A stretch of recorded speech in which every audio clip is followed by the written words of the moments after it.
Yo, yo, yo, yo, yo, yo, yo. Welcome to Defend Your Units. JohnnyKpicks. Alongside me is Cody from Money MMA Bets, and we are here to defend our units for UFC Louisville.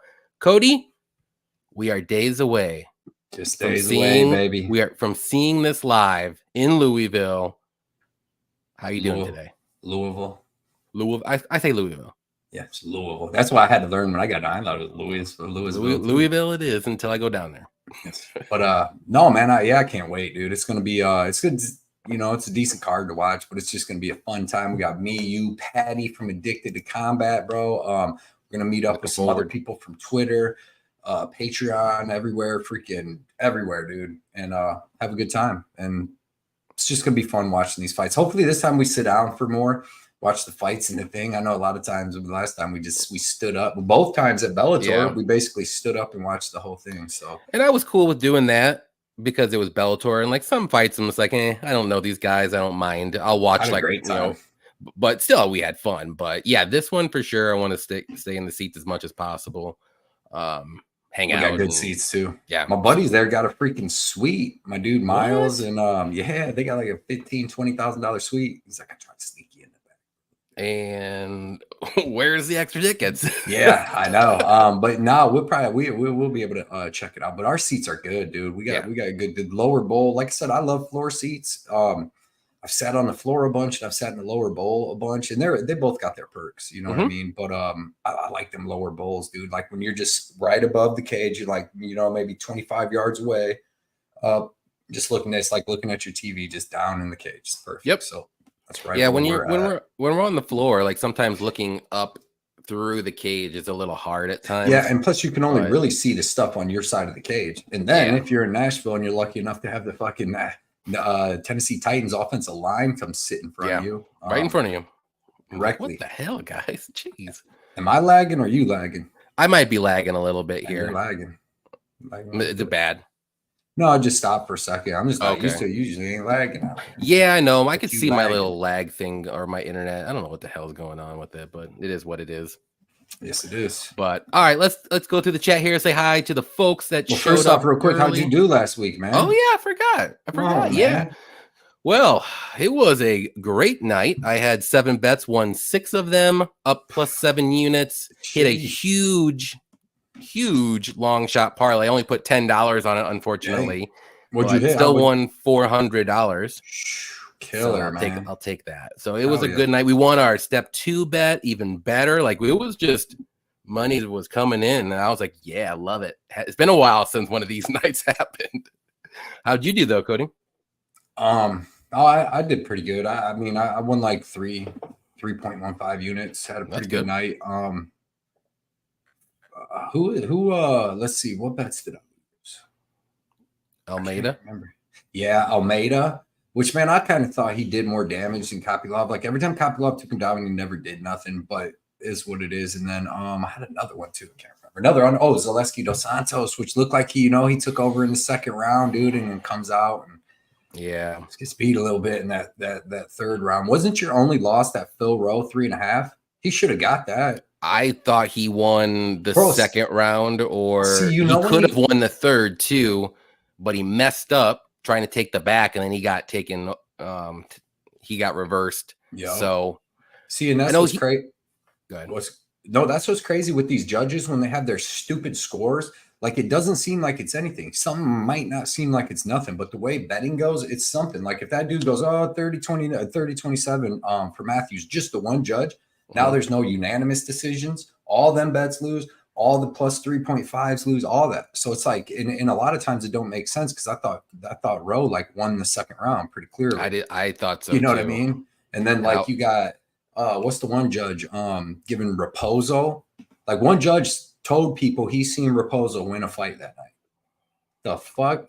Dude, well, that's like 12 punches. As soon as that happened, I was like, it's gonna be a long night. It's gonna be a wild night. And then they do the Sean Strickland because I imagine most people, I mean, that you would just play him by decision, but yeah.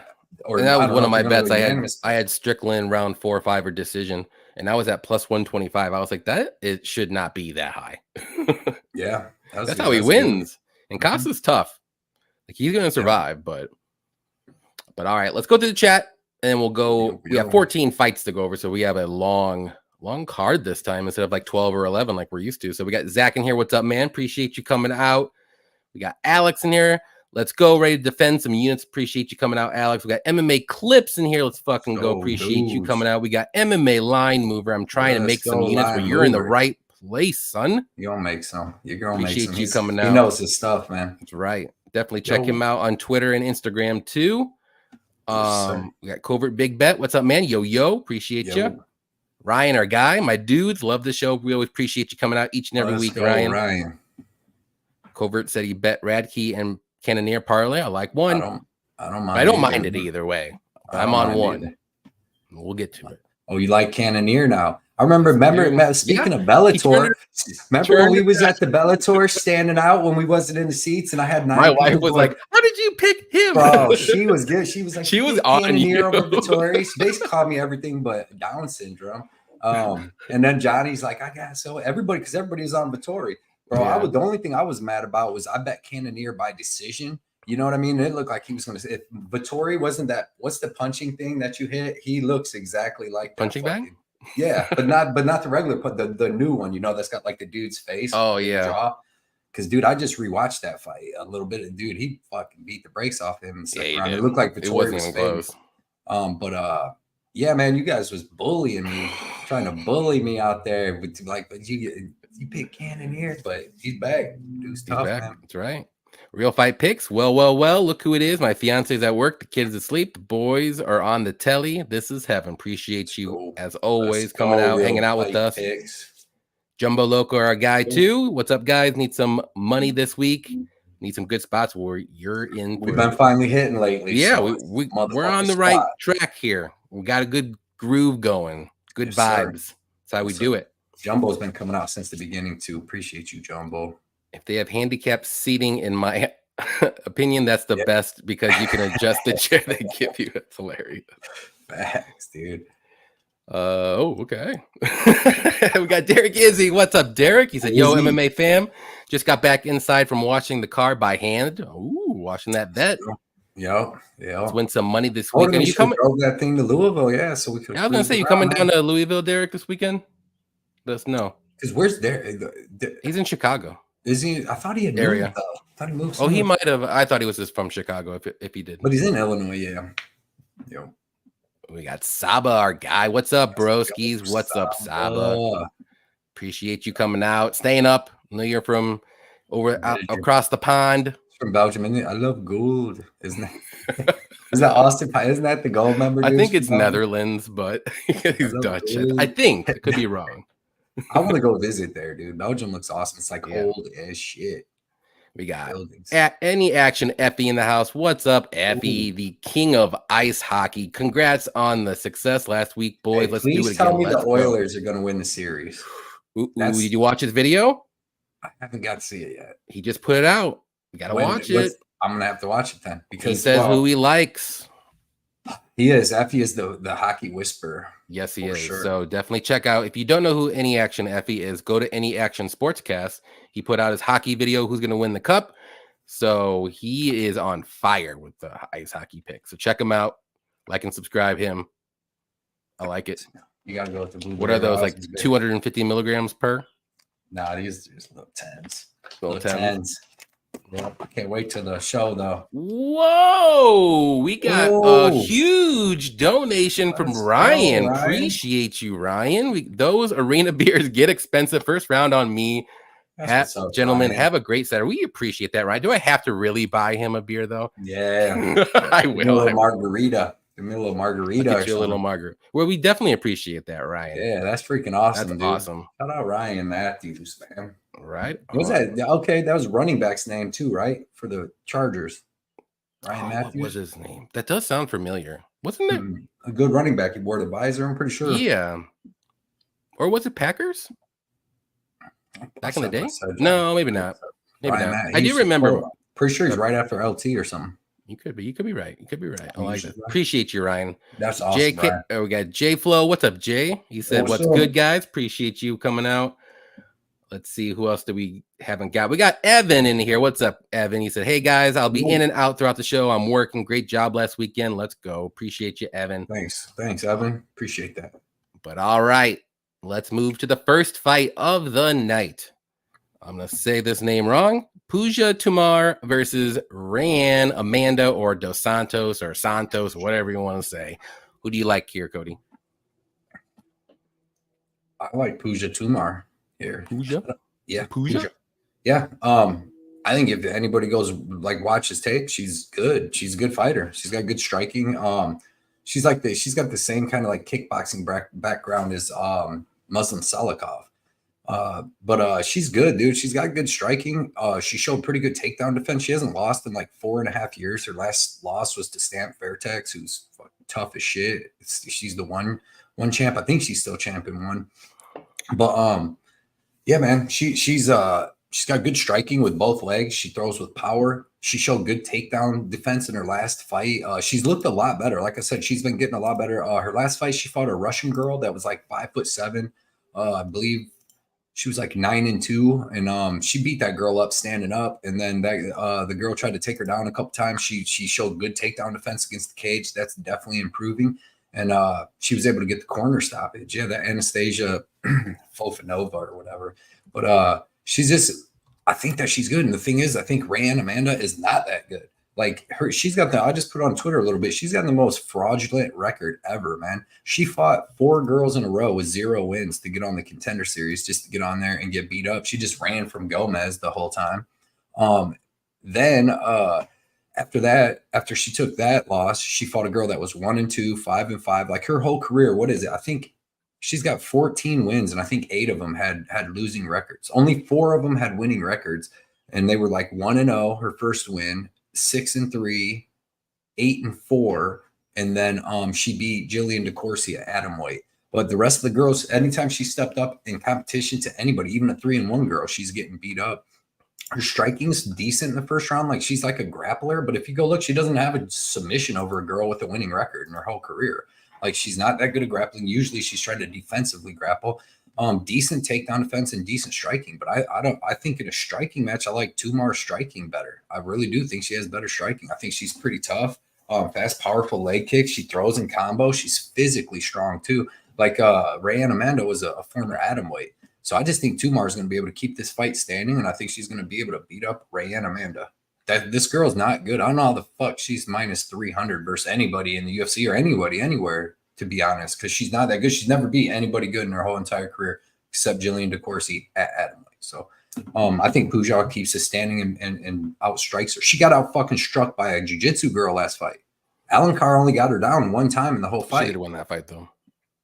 Maybe, but Alan Carr's not that good either. Judges. But the thing is like she didn't pull away at all. And Alan Carr is legit only a BJJ girl. She can throw a little bit of striking, but that's to set up her takedowns. Mm-hmm. She outstruck her. They struck for 3 rounds. Like she didn't outstrike her, but like Puja or Tumar, this Puja Tumar girl has good striking. I'm telling you, and she's tough. I like her at plus 200, plus 230. Take it.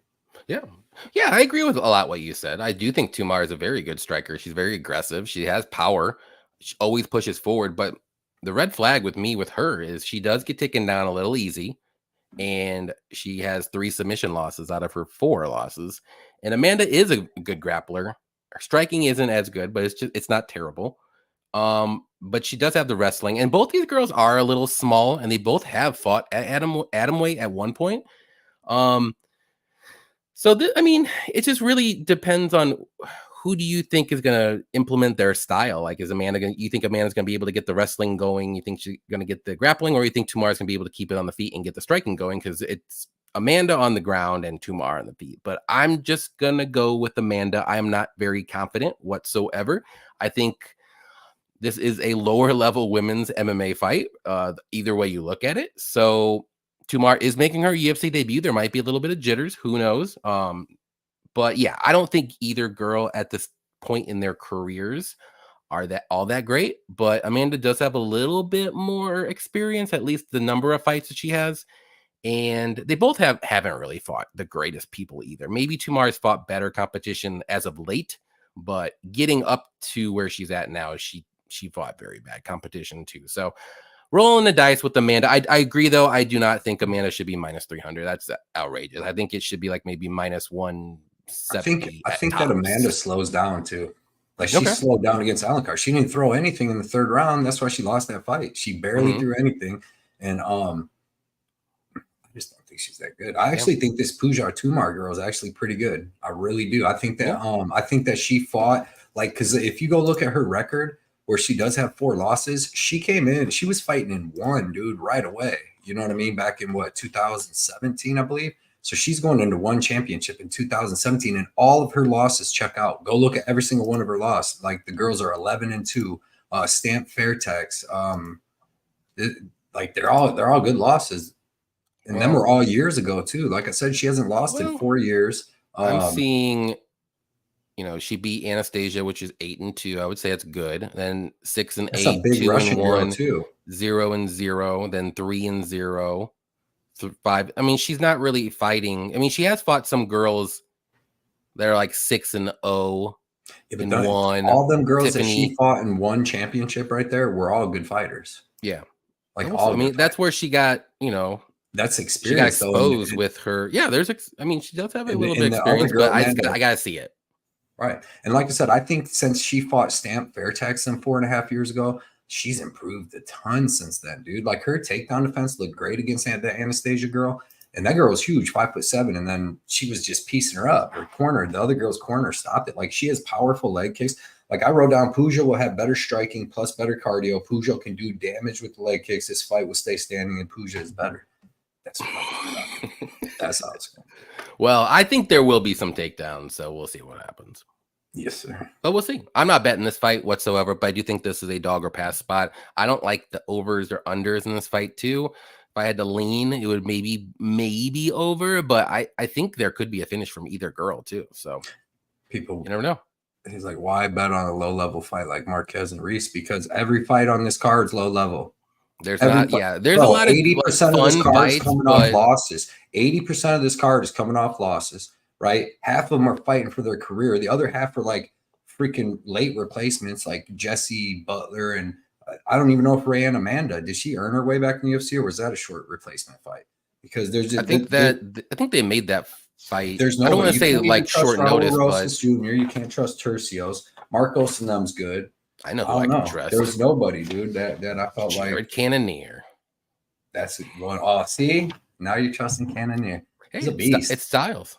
But I don't think there's very many fights on this card. Like you got to make. I mean, you don't have to make bets, but you want to make bets, and what you got. Like the fights. Yeah, like I said, there's 14 fights. Like I said, we don't have to bet every fight. There's going to be certain spots where there might be value. There might be certain spots where you should attack, and that's where we're at in our lives. It sucks, man, because it's the UFC game. There's like maybe.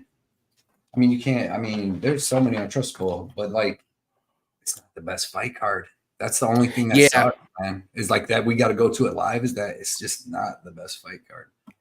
Like even Nashville. Once we lost Umar in them. Yeah, I was sad. That was real sad. I mean, who was our co-main event in them there? I don't even remember the co-main. Do you think it was better than this card? Because this card, like, there's like Racki. Honestly, you know what should have been the co-main in Nashville? It should have been Durden and Hadley, because that fight was amazing. I remember that fight. Yeah, but you just never know what fights are going to play out. Like this first girl fight could be just like the banger of the night. You know what I mean? Yeah, it could be. Yeah, there will be blood. What's up, man? Look at these two good-looking MFers. Fade rookie. I think his couch is Mora. This is going to be crazy. I would stay away from that. Over rounds in this card seems better. Staman. Rosa, they're juiced up. They're like minus 400, 300. In a parlay. Yeah, true that. There's some good unders you can throw in a parlay. There's better over unders than money lines in this card. And a lot of my plays that I've noticed are overs and unders. Yeah. See, I need to. I can't wait. Even when I'm gone on these 2 months, when I'm gone, I'm gonna adjust some stuff, man, and come in because like I always make it to where I'll either do no, because I don't really like parlays. I don't mind 2-fight parlays, but like I always make it to where like it's like I'll pin myself into doing no parlays or just one. But sometimes there's a card where you can just last card where you just need to have a couple parlays with Kevin Holland and these people that's going to win. But it's almost like I feel like, no, I just need to get these money lines and this and that. Yeah, And I take easy bets away from myself. But and the nights like that are normally pay-per-views because the fighters, they're usually experienced, like they've been around, they're not making their UFC debut. Like you've seen them fight at least 5, 6, 7 times. You know what you're getting out of them. Not these new guys or women that you're like, I don't know what I'm going to get out of them. Who knows? Yeah, I seen people getting rich last week. I'm like, I want to get rich. I could have put all them. Good. You got over 3 units. That's good. Yeah, I hit 2 on the little layer cake parlay, but there you go. I gotta step it up. I should be on a 4-week winning streak. About to win these last 2. I'm gonna crush these last 2 and going into a little break. That's what we need. Next one's gonna be Cody Staman versus Taylor Lapolis. Speaking of that, Staman, well-rounded. He's a solid boxer. He's got good wrestling, decent jiu-jitsu and grappling, good takedowns. He does kind of try to push forward and set his own pace, but he's got a really short reach, and I always think about it's like 64.5 inches. It's insanely short, but he does have good cardio. He's a short guy too. And sometimes against good grapplers, he can put himself in some bad situations, but luckily for him, he's not fighting a grappler. He's fighting a very good kickboxer, in Lapolis. His power isn't the greatest. He's more so a point fighter, but he can head kick you and, do something like that. But good takedown defense, good submission defense. He does work his way back up if possible. I know in his last fight against Basharat, he wasn't really able to, but Basharat's a very good grappler with very good top control. He wasn't able to get too much going on in that fight, but this is a fairly, I think, a closer fight it could be than the line says. But I do favor Lapolis. I just don't trust Staman to shoot for enough takedowns to actually beat Lapolis that way, and I don't think Staman's grappling is as good as Basharat's either. So if he does get taken down, I think Taylor can get back up. And I do think Taylor should be able to outstrike him. I think this fight goes to decision 100%. Just depends on who you think is going to win. So I'm going to say Lapolis by decision. I mean, like I said, this fight could play out a little bit closer, but I'm just going to favor the striker who's going to probably be landing a little bit more, I think, with the what is it, 8-inch reach advantage. It's going to be crazy. So it's something crazy like that. Maybe 7 or 8 inches or whatever. But give me Lapolis by decision. I think it'll be it might be a boring fight, but I think it'll be okay. Yeah, like you said, man, Lapolis got fast technical kickboxing, like he's in and out, but he's super low output. He's counter striker, fast front kicks and a crispy jab. He's got pretty good takedown defense, but as the fight goes, he can get taken down. I don't think Basharat has better grappling than Cody Staman. You don't think so? No. You see Cody Staman versus Marab? He was taking Marab down. But he hasn't been Staman's been boxing more so lately than anything. Right. But if you see the people he's fighting, they're so fucking good, dude, that you can't grapple him. You know what I mean? If you really go back through Staman's, like Marab and certain people, even his last fight with Douglas De Silva de Andrade, great grappler. Little hint for next week. But when he's fighting Said Nurmagomedov, Marab, even Jimmy Rivera had good wrestling. It's hard to. But when he fights dudes like Luan Lacerda, took him down, was beating him up. I actually like Staman here. Okay, so if you go back and watch Lapolis versus Kaylin Loughran, which I think Cody Staman's way better than Kaylin Loughran, right? It's not like Kaylin Loughran's not good and not going to be really good, but he's just like a lower version of Cody Staman. Yeah, like a mini version, if you want to say, or like right, and just Staman light. And then he'll keep improving, but he's more of a strong power grab because like Cody Staman's a college wrestler, you know what I mean? He's got legit college wrestling.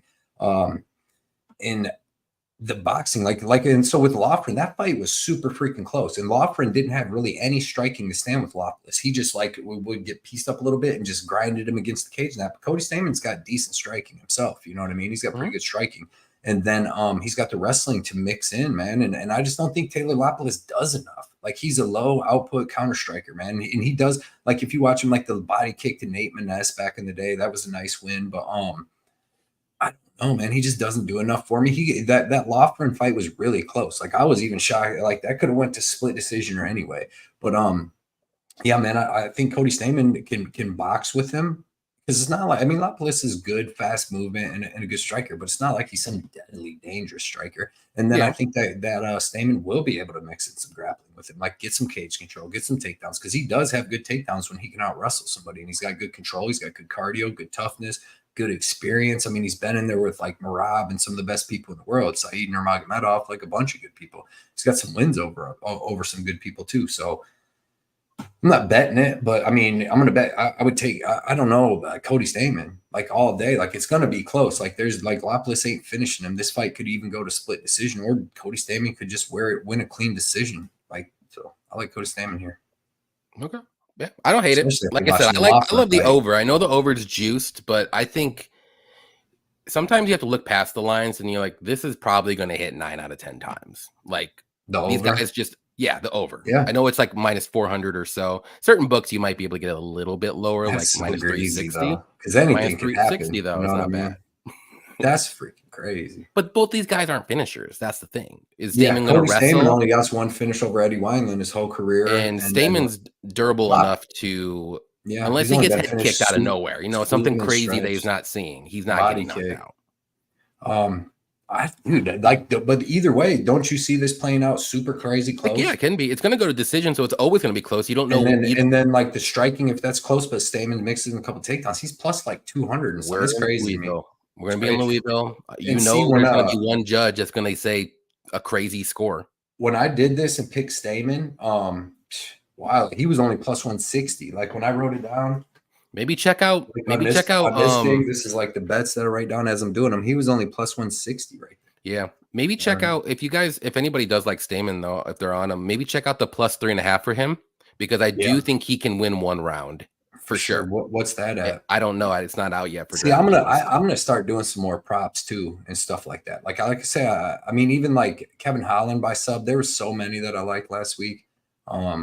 Strickland by decision, all a bunch. I was like this close to doing that was on like Kevin Holland inside the distance. I think it was like minus 115, and that would have hit. And I'm like, man, fuck. Yeah, I told my people the under, but yeah.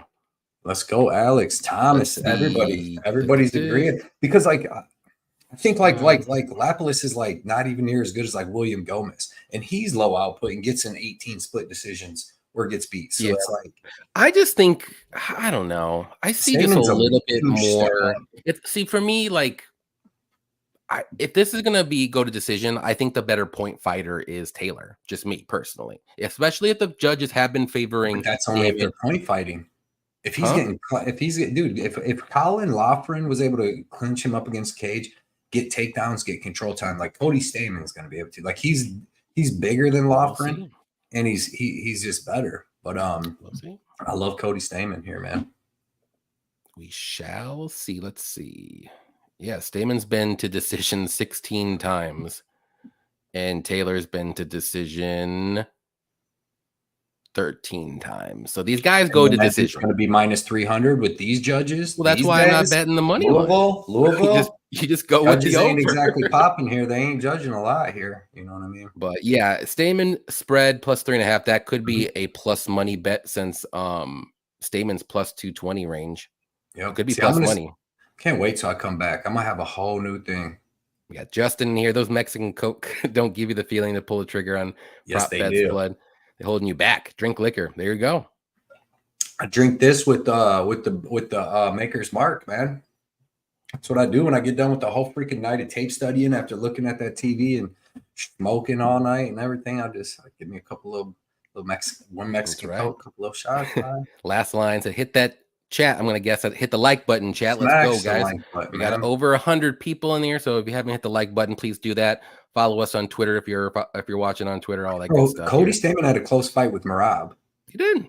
Now, granted, Merab was engaging him in the striking. He hasn't looked that good lately, I'll tell you that. What? Staman has not been looking like he did against Merab. But he looked good against Luan Lacerda. He looked okay against Douglas DeSilva. He almost dropped him and finished him in the third round. And them dudes are tougher than Taylor Lapolis, bro.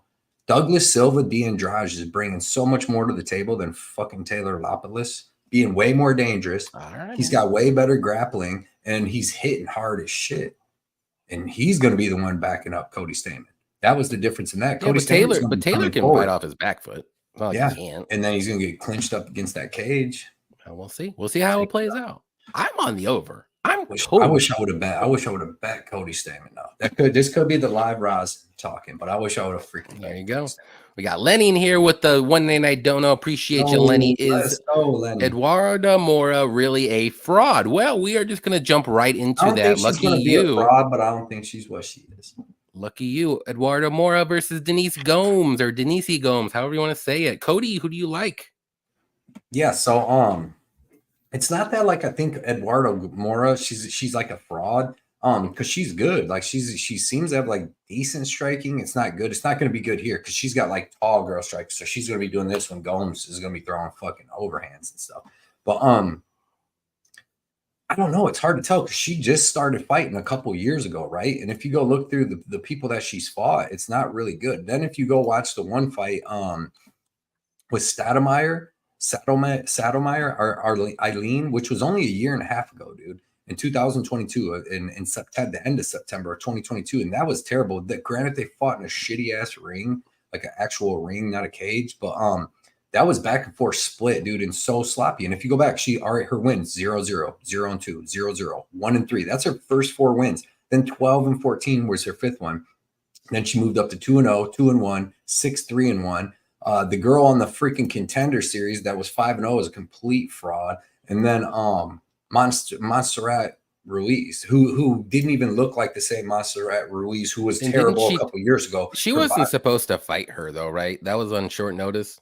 I can't remember. I don't think. Yeah, maybe it says she had a canceled bout with Soyu Kim, so maybe okay.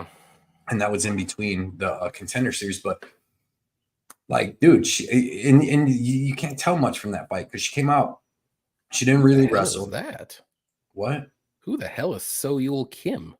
I'm just looking. Sorry, I'm just looking now. I'm like, who the hell is this? God damn it! What fight are we talking about? Maybe got me off my game. Between Rosins here. Okay, yeah, Mora. But so it seems like she has decent striking. She's a big girl. She's a specimen. But like I said, 18 months ago, bro, she's going back and forth with a girl that's 12 and 17 now, and she's getting reversed. She's getting a lot of time spent on her back. She doesn't look very comfortable striking. Like I said, she doesn't have no good wins in her career. She's only been fighting since 2021, right? So when she's fighting Eileen Sadomeyer, that's 12 and 17, going to split decision a year and a half ago, that's when Denise Gomes is knocking out Yasmin Howergy. You know what I mean? Knocking out freaking Bruna Brazil, having a good fight with Look Boomy. Dude, she had Look Boomy. They was going at it so crazy, and I think she was short notice, which is a crazy debut in the UFC. But dude, they were going at it so bad and going back and forth that when Luke Boomy went to her corner in the second round, when she came out in the third, she took her rash guard off. That's the first time I ever seen that. And she came out, she was so hot and like freaking out. But dude, Gomez is a junkyard dog, right? You don't mess with Luke Boomy. Epi, no, you're still here. You don't mess with her. Shit. So like Gomez, right? She's a brown belt in jiu-jitsu. Her takedown defense isn't that bad. She got taken down by Angela Hill in the third round, like more when she was tired. But in the first round, she took Angela Hill down and almost armbarred her, right? She's got pretty good takedown defense, like I said. But this fucking Angela Hill, what would Angela Hill do to Mora? You think Mora's just going out there, take Angela Hill down and choke her out? Angela Hill is going to beat the shit out of her. Like, it's crazy. Like the levels of it. Like I said, like Gomes just had a great fight. She won the first round against Angela Hill. Second round was close. Hill started taking over, and then Hill won the third round, right? Angela Hill's the number 9 ranked girl in the fucking UFC, and she is a savage that is just great everywhere now. Like, she's leveling up at the age of 39. If people, if you haven't been watching UFC long enough, like what the problem with Angela Hill always was never really her grappling game, right? Because like why she started late in her career. Well, why she used to lose split decisions and used to lose all the time, it wasn't because of her grappling game. The only person that ever even submitted her in the UFC was Brandon Marcos. It's because she used to gas out. She used to gas in the third round. Angela Hill used to come out and throw all this fucking shit, right? And then in the third round, she'd gas out and lose, and then it would go to split, and then she'd lose because they're taking the person that won the third. But Gomez is fighting the number 9 girl, ranked girl in the world last time, and having an excellent fight with her. And then Mora is fighting like Montserrat Ruiz, and then Mora came in like 5 pounds overweight for that fight too. But yeah, man, strategy. I think she comes out. Mora, she might get a takedown or something, but she's not just going to fucking beat up Denise Gomes and finish her in the first round, and she's not going to choke her out in the first round. And they're going to be going back and forth. And any single time this fight gets to the feet, Denise Gomes is going to be bombing on this girl. The striking is going to be so much crazy difference, the experience, the everything, dude. I like Denise Gomes here. Like I said, I do not see Mora just going out. And like I said, when I'm watching her get reversed by a girl that's 12 and 17 multiple times. I went to split decision multiple times. Like, I don't see her being a favorite here. I don't know why she's a favorite. Denise Gomes has been fighting like 5 years longer. She's fought way better competition. I like Gomes, dude. She's a beast, man. If you're knocking out Yasmin Howergy, then I got to assume that you can put some hands on this girl too in a stand. So give me fucking Gomes. I think Gomes can dog this girl in the end. Mora's going to use all her strength and power in that first round to try to hold this girl down and beat her up. And quite possibly. Okay. Well, I will say this: we are 3-0 for being on the opposite sides here. I think this is. You're mushing me, Johnny. You bet mushing me. This is actually one fight that I am kind of looking forward to. I think this is going to be I like both fighters. I think they're going to put on a good show. Mora, I mean, she's massive. She's like 5'6", and she misses weight all the time, so she might be a little bit heavier in this fight too. But very good grappler. She's like the female Jailton Almeida, if you want to say. I even think do they train with each other? Yeah, they do. But what the fuck? What? She's got told you she beat a girl with one winning record, man. How she can jail to Almeida already? Come on. Sometimes you have to get those. Well, look at Jailton. Look at Jailton's first 10 wins. Okay, come on. He's got 20. You gotta start somewhere, Cody. Okay. Her nickname's Rhonda. Well, and then Gomes. I mean, she's a good striker. She's well rounded everywhere. She's very durable, very tough. And she's got that little pit bull in her, little dog in her. Mm-hmm. I don't think her takedown defense is all that great. So I do think Mora should be able to get the takedowns. I don't want to say super easy, but I think it won't be as hard, especially as the fight goes on. But we only see more. Well, we haven't seen her in the UFC, but Mora's only been to decision one. So that does a little bit of a red flag for me. But usually decision to a 12 and 17 girl where she's slowed down. Doesn't matter. She still won. And she went to decision. Wait till it's the second round and she can't get the takedown. Gomes is fucking bomb. You know what? I'm just gonna go with Mora by the submission in the second round. You just made me do it. You're so confident. That's not even how this works. That's not even how this works, Johnny. No, that was actually my prediction. I do think eventually Mora does get her down and wrap up something, maybe a choke or I had an arm choke. Maybe take the back, who knows? But she's going to be so big when she gets on top of her. And maybe when she gets the mount position, like she might even get a ground and pound knockout too. Who knows? Might have an itchy ref that might just stop it real quick. You never know. True. But this is a close fight. And the play that I kind of like in this fight is the under. I think both girls have a chance to get a finish. Gomes on the feet and I think Mora on the mat. So I'd rather play the under than pick a side. I like it. That's just me.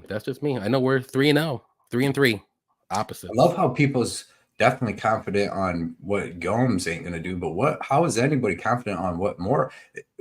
I think she doesn't. I think I know what she's gonna do. She's gonna go for wrestling and she's gonna go work her grappling. Did you see her gas in the second round of their fight 18 months ago against the 12 and 17 girl? After the first round, she went to split, bro. Like if she doesn't like to get taken down. Yeah, but if she doesn't finish her in the first round, watch. All right, we'll see. Gomes comes out there and put some hands on this girl. 24 years old. We shall see. We shall. I like that, Daz. That's a good play right there. I like that too. That's what I'm saying. Just bet the under. Don't root for violence. I can root for violence. Plus 145 on Gomes, baby. Well, I mean, sometimes. I bet three women in the last 6 months. Eileen Perez. They have two already. Eileen Perez, Carini Silva, and who is the other one? There's another one that whooped somebody's ass. Angela Hill. I don't like to bet women, but I think Mora's going to be a fraud. I don't know. I think she's going to gas out after one round, especially if she has to actually make the weight and cuts down. She weighed like 120 last time. If she gets down to 115, kills herself, Give me that junkyard dog in that third when round. me and Dirty Reg line up. Yeah, bookies make money. Yeah, I know what happens. I've been here long enough.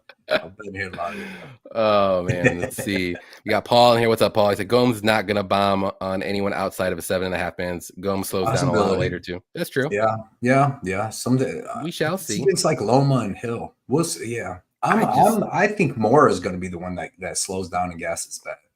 Well, because like Gomes, there's only one way to find out. It's on Saturday when we're there. Second round. That was a close second round when Hill and Gomes fought me. But Hill's, dude, I'm shocked at how good I should have put Hill is leveled up to the point where no one's ever thought that. How was Luana Pinheiro ever going to beat Hill? Never. What that was free.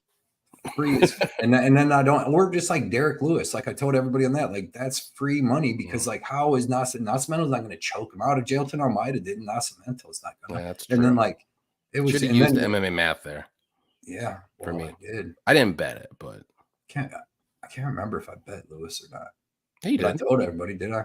Yeah, I did. Yeah, you did. You told me. I'm like, fuck you. Yeah, you're like Nascimento. You're like me and Dirty Reg agreed on it. Me and Dirty Reg. You never know when we agree. I remember that. You never know. Let's see. The next one's going to be another fun fight. Daniel Marcos versus John Castaneda. Man, this one was the fight where I was going back and forth. Yeah, a lot on. For sure. I don't blame anybody who they like here, and I could see it from both sides. But Marcos is more so the striker with good boxing. He's got good takedown defense, solid cardio. He didn't beat Davy Grant.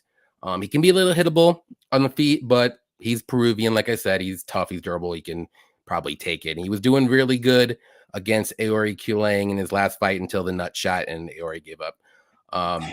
Castaneda, though, he's well-rounded. He's a grinder. He pushes forward. He likes to use the wrestling, out cardio his opponents. He does have solid striking, too, with good cardio. Yeah, I mean, this fight's going to decision. I'm just going to say it now because Marcos isn't that knockout guy either, really, unless it's, death by 1,000 cuts guy. He's not that one punch knockout guy, but Castaneda's tough and durable. I'm just leaning Castaneda, and just because he can mix in the wrestling and keep Marcos guessing a little bit. But it wouldn't shock me one bit if Marcos out volumes him on feet and then Castaneda can't get any takedowns going, because we've seen that happen in some of Castaneda's fights where he doesn't get any takedowns, and then he kind of I don't know, I don't want to say packs it in or something like that or gives up, but he just kind of doesn't look the same fighter. But when he's getting those takedowns, he's feeling it, and he's just hard to handle after that. So that's the style that he needs to implement in this fight and keep him up against the cage, grind on him, wear him down. But is Patty here? But give me Castaneda by decision. I really think this fight does go over. But I'm not super confident that he wins this fight, though. I'll be honest. Who do you like? Yeah, man, this is one of the best fights on the card. Also, I'm looking forward to the Racki Pratz, this fight, and then the main event, obviously. Gomes? But yeah, I'm looking forward to that fight. I think it'll be fun. It's fun. It's just going to be Gomes beating that girl's ass. So I'm looking forward to back and forth fights. You know what I mean? Let's see if we make it 4-4 right here. Yeah. This fight's tough, bro. Super tough to call. It's super tough. I don't even think anybody should really be betting it because it's that tough of a fight to call.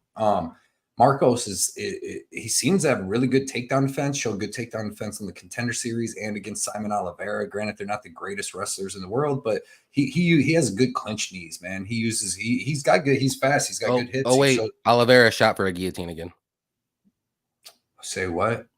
Oliveira just shot for a guillotine. Simon Oliveira? Yeah. Yeah, he got it. Marco, yeah, that's how. He's still jumping guillotines right now as we speak. It's what he's got, man. Marco's dude showed great takedown defense. He's got great hips. You can see just him getting into it up against the cage. He uses the cage to his advantage to stop the takedowns. Then he's got good knees, man. That's what he busted Aori Kulang's nose up with, was a stepping flying knee. I love his defense. He has really good striking defense. Marcos, his hands are never out of line where they're supposed to be. Good pop in his punches. He's got really good leg kicks. That's what he was really hurting Aori Kulang with them. And I was so mad Aori Kulang quit in that fight, dude, because I had Marcos in a parlay and he was beating him. He was on his way to finishing him probably, you know what I mean, in that third round. And that was a crazy sequence too. If you go watch that, dude, them dudes went back and forth, kicking each other in the nuts and poking each other in the eye for like 45 seconds. There was 4 different That's true. There was. Marcos kicked him in the balls. Then he I poked Marcos. Yeah. Then it went back to where or something happened before that. I think he kicked Marcos in the balls. Marcos kicked him. I poked Marcos, and then he kicked Marcos in the balls again on that. When Marcos jumped up in the air and he kicked, or AORQ Lang jumped up in the air and got kicked in the balls because he was throwing like a leg kick. So, but yeah, he's well rounded and he's tough. He's never been beat, which is always good, and so we know he's durable and we know he's tough. Castaneda, man, super tough too. He's got really good striking, really good boxing, good head kicks. You see him against like Daniel Santos, a couple people, and he's gonna have the better wrestling here. But I don't know if he's going to use it. Like he might try to use it just like sneak in a takedown. He needs to mix it up a little bit. He needs to. Yeah, I mean, it's only going to help. He definitely can. You know, southpaw. He throws that straight left, dude, right down the pipe. So power kicks. He's good, man. He's tough. So this fight is freaking tough, dude. It is. This is the toughest for me. It's really tough to call. And if we're going to get to where it's really tough to call, then give me the dude that's 15-0 and hasn't been finished a couple times, hasn't gassed out in the second round, you know what I mean? Hasn't been finished and hasn't slowed down. Like, I granted he was trying to finish Daniel Santos, but man. And he was supposedly sick on that fight too, supposedly. Yeah. I mean, he had to come in overweight last time too because he had some type of infection or some shit like that. Yeah, well, they agreed to a catch weight versus. Okay. Because he did it like a couple of weeks out. Like he told him, he's like, I'm gonna need a higher weight because I'm on medication or whatever, and I can't cut as much weight. But give me Daniel Marcos here, man. Give me Daniel Marcos here. But like not confident. But give me the guy who hasn't been finished. I think it's going to be a close fight. I just have a feeling that he can stop Castaneda's wrestling, and it's going to come down to striking. And then it's going to be very close from there. It could be split decision, but it's tough because Castaneda could also hit him with a big shot and drop him because he does have good power in that first round mainly. But man, he's tough. But then he's going back and forth with like Gafarov on short notice, and that was like a crazy fight. I think Marcos, man, has the better striking. Give me Daniel Marcos, man. I like Daniel Marcos. All right, well, 4-4. Opposites, man. This is gonna be a good fight card. I'll be talking some shit. We're gonna be talking some shit. And I have no idea who you picked, by the way, so no idea. I ain't done a video. That's right. Done a video. This is the first. I'm gonna try to put one out tomorrow though. With Daz says hopes Marcos shows up his fight to lose. All right, both are good. Slight edge to Marcos. Okay. Yeah, it's like his fight's tough. I wanted to make a bet on this all night, all week. Didn't Castaneda turn to a favorite for a little bit? Went back to a dog. That's how it should be. It should be going back and forth. As soon as one becomes the dog, people should bet the other side. You know what I mean? And you get a dog. Kind of what I did with Kopylov. And like I waited the last second. Like that was my last tracked bet, and I'm like, I told myself like, if he gets to plus money, I'm gonna do it. And he got him like boom. I'm like, I wasn't even confident he was going to win. I'm like, I just wanted plus money on Kopylov. That's something you got to do, man. Like me with Eileen Perez, like I bet her at like minus 250. Oh, 185. Like, I wasn't going to touch her at like 250 or something where it first came out. And then it went to 185 and that was Grant Dawson. Insane. But like the thing is, like I get it with people like the price. It's the price. Dude, if you fucking watch something, you're like this and your heart of hearts brain said this person's going to beat that person.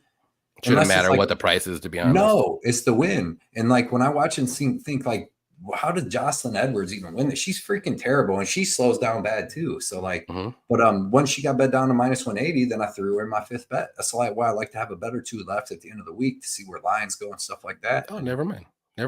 Dirty Reg and you are lined up. I thought Dirty Reg was on Castaneda. Let's go, Dirty. See, now when me and Dirty Reg line up, that's when bookies pay. Well, now you should bet that fight then. Let's go, Dirty Reg. Thomas said Jailton Mora. There we go. Love it. Yeah. Ryan's got 10K on Castaneda by Twister. When he couldn't get the fight to the ground for a second. There we go. I also live dangerously. And I was going back and forth. Like I said, I was going back and forth, not totally confident in Marcos because like I do realize Castaneda has the grappling, but like he just doesn't use it a ton in his fights. And I don't know if he has the jiu-jitsu to like actually keep dudes down. Yeah. So this is gonna be a good one. What's the over set at? What's the over set at for how many times Dominic Reyes mentions? If he does Dude, at I'll least be 2 saying times, that he's too, over. bro. It's that over. That should be on repeat, my brain. If he says it more than twice, Jones, actually right? no. If he says it more than once, game That over. fight's so 1.5. risky.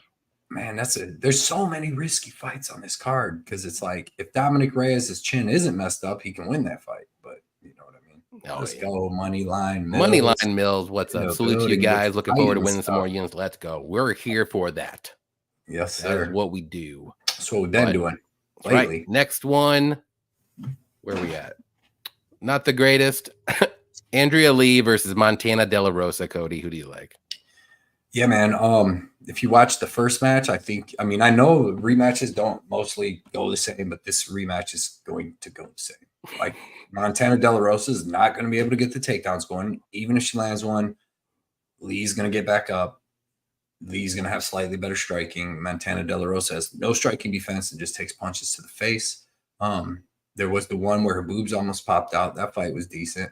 Other than that, remember that one? What was that fight? I remember that. Yeah, I know. Everybody remember that one. It's a decent fight. That was the fight of the night. What fight was that? Other than that, yeah, man, it's like it's going to go down. No, it wasn't it Macy Barber? It was either her, Tatiana Suarez, or I thought it was Macy because Macy pushes up people against the cage. Yeah, it was one. Did she fight Macy Barber? Oh yeah. No, I think it was against Tatiana Suarez or one of them. They was out there though. You don't do that to Tatiana. Tatiana's gonna sub you. Yeah, well, yeah. But they was out there for a second. But yeah, man. Like I said, Andrea Lee by decision. I think that's the play. Like I just think that's the play. Like Montana De La Rosa for some reason has not gotten any better. It's not like Andrea Lee has. Which is so crazy because you see, she's fought some really close fights, even though she lost them. She could have won them, but like even she should have beat Macy Barber. How do you go from that good to just looking terrible? Not being able to. I still think Lee beat Barber. Yeah, me too. I had a big bet on Barber, and I was just pulling into my house, and I'm like, damn, dude. Like every time Barber was about, I'm like, okay, she's got some momentum going.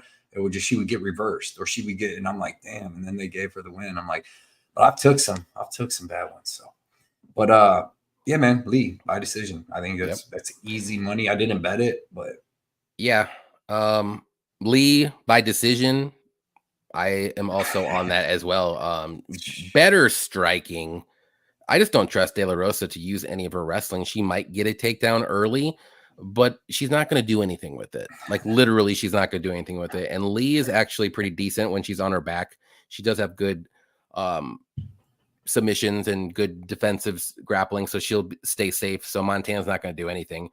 And Lee's just going to land the better striking. So this is just going to be a boring fight, but Lee by decision, I think, is the play. I wouldn't even just do Lee by decision. You might get plus money. I don't even know.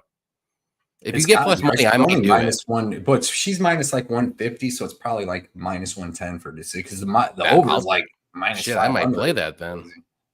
Why not? I'm pretty confident she wins. I just don't want to play it because it's stupid. Makes sense. The over is going to hit too. If you need a little extra juice to get a play above plus money, that this is the one. So this is going over. These girls do not finish anybody. No, in the ring. Not in the cage anyway. I beat you to it. That's good. Let's go. You set it up though. You had to. I did. I was setting myself up, not you. It's like I hit it off the backboard to myself and I dunked it. But I came in there. And you're like, wait, what? That was mine. And goaltended a little bit. Riding away, baby. Let's see. Thomas likes Reyes to win. Okay. It's a possibility. We got Bunny Hunter late. But what's up, fellas? Hope we're on the same dog or else you're missing out. What's your dog? Let's hear the dog, Bunny Hunter. Chin's dusty. Reyes talking about beating John Jones is like Uncle Rico talking about winning state. Yes. How much you want to bet I can throw this football over the mountains? That's like my favorite part. I like when he's running up and he freaking hits him in the face with the stake.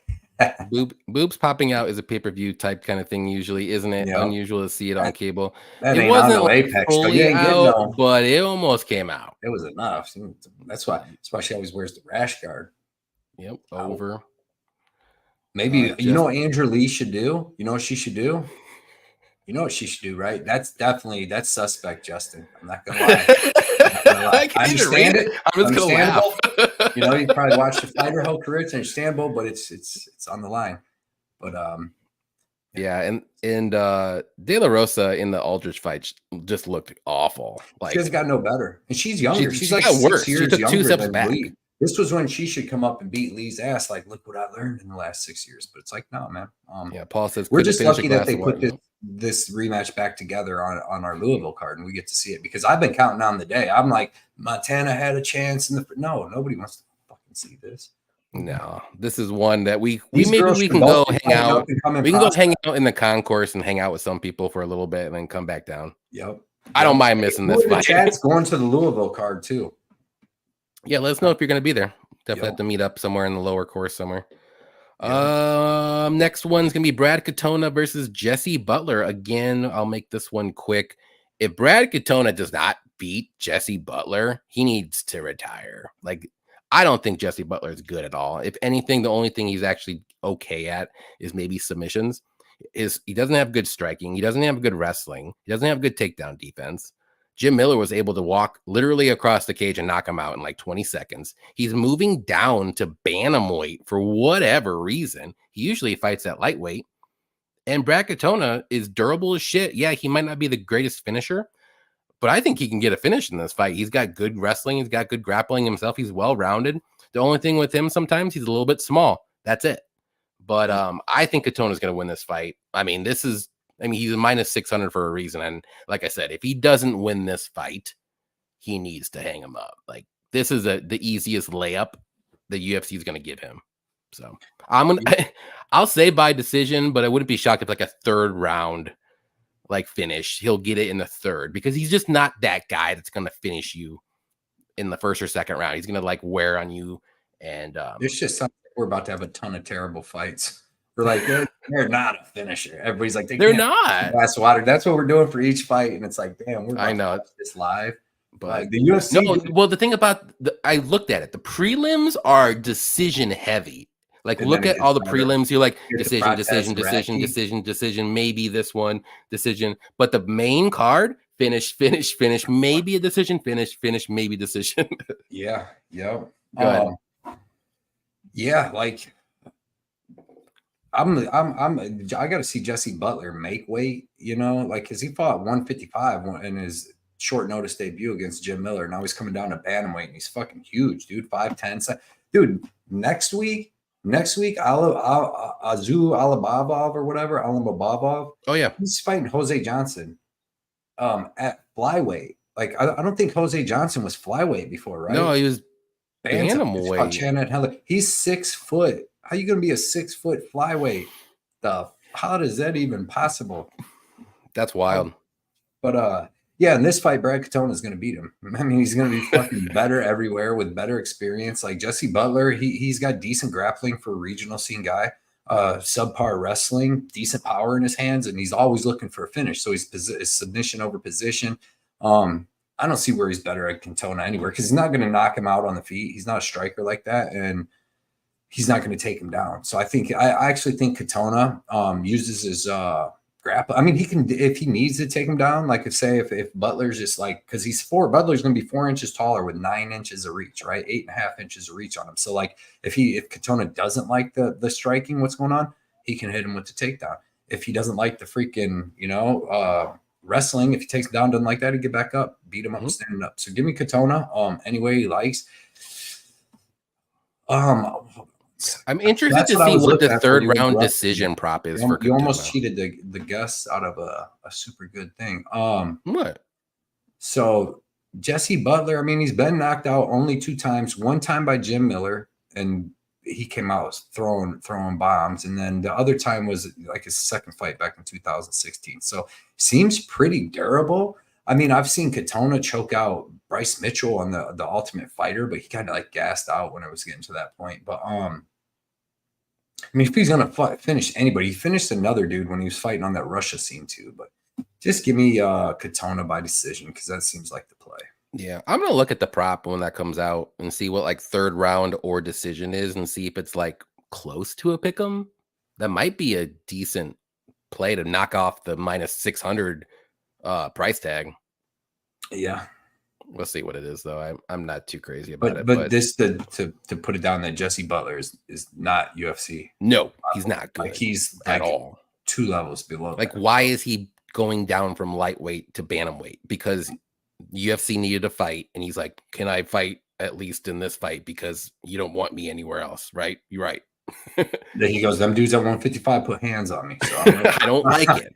I will go ahead and it's not dangerous. I will try to lose 20 pounds as quick as I can. Littlest guy I can fight. Yes. And nerdiest. And the littlest and the nerdiest. They right. Go, we got Brad fucking Katona waiting for you at fucking A. A. You ever seen that motherfucker talk? Fucking robot. All right. We got Pick'em MMA in here. What's up, Pick'em? Appreciate you coming out. Definitely check out Pick'em MMA on YouTube and Twitter and Instagram as well. Puts out all of his picks and bets for like all events, LFA, anything, PFL. He does great work. Definitely check him out. He does live shows too all the time. Love it. Bunny Hunter with the dono. Appreciate that. Just so you know, guys, any donations given today on the show are going to be given to the Cody and John Drinking Fund this weekend. So if you want to buy us a beer, feel free to throw some money in the chat. We never ask for it, but you know what? Cody, I don't know if you heard me. What? But every donation that we get today on the show is going to go towards the John and Cody Drinking Fund. So you're just buying us. We got Patty guys in there too. We got Patty Addicted to Combat in there too. Well, we'll think about giving him a beer or something, but it's mainly for us. He's more. He's big. He is good, dude. I can't wait. This is gonna be so fun, man. But he said Dominic Reyes is a lock. He has the higher level of competition, as good as Kobe is. You don't have to worry about KO power. I will stop you right there because he knocked out Daun Jung, and that was wild. But yeah, Lock City, keep it on the low. Knock out Kennedy too, and my boy Kennedy. Yeah. So, but Reyes to me would be the because Dustin Jacoby ain't never beaten John Jones. Dominic Reyes beat John Jones. That's why I think that I think Islam might be like the best fighter that I've ever fucking seen. And I think he might look for like what he's gonna do, what he's capable of and stuff is like because like I watched, dude. Thiago Santos and Dominic Reyes beat John Jones. Like I thought both of them when I watched the fight, I thought both of them guys like beat John Jones. So to me, he could have 2 losses. And Islam. Dude, his striking's so good. I'm so shocked at how straight. Yeah, we're both going. We're both going. And Johnny News with the $10 dono again. Appreciate you as well. Who gets the first round KO? Marquez, Bruno Ferrera. That's tough. That's no. Stultz ain't that weak though. He's not durable. The man broke Joe. Have you seen Bruno throw heat? Yeah, but I've seen him. Looks like he's fucking gassed after 48 seconds too. So that's risque.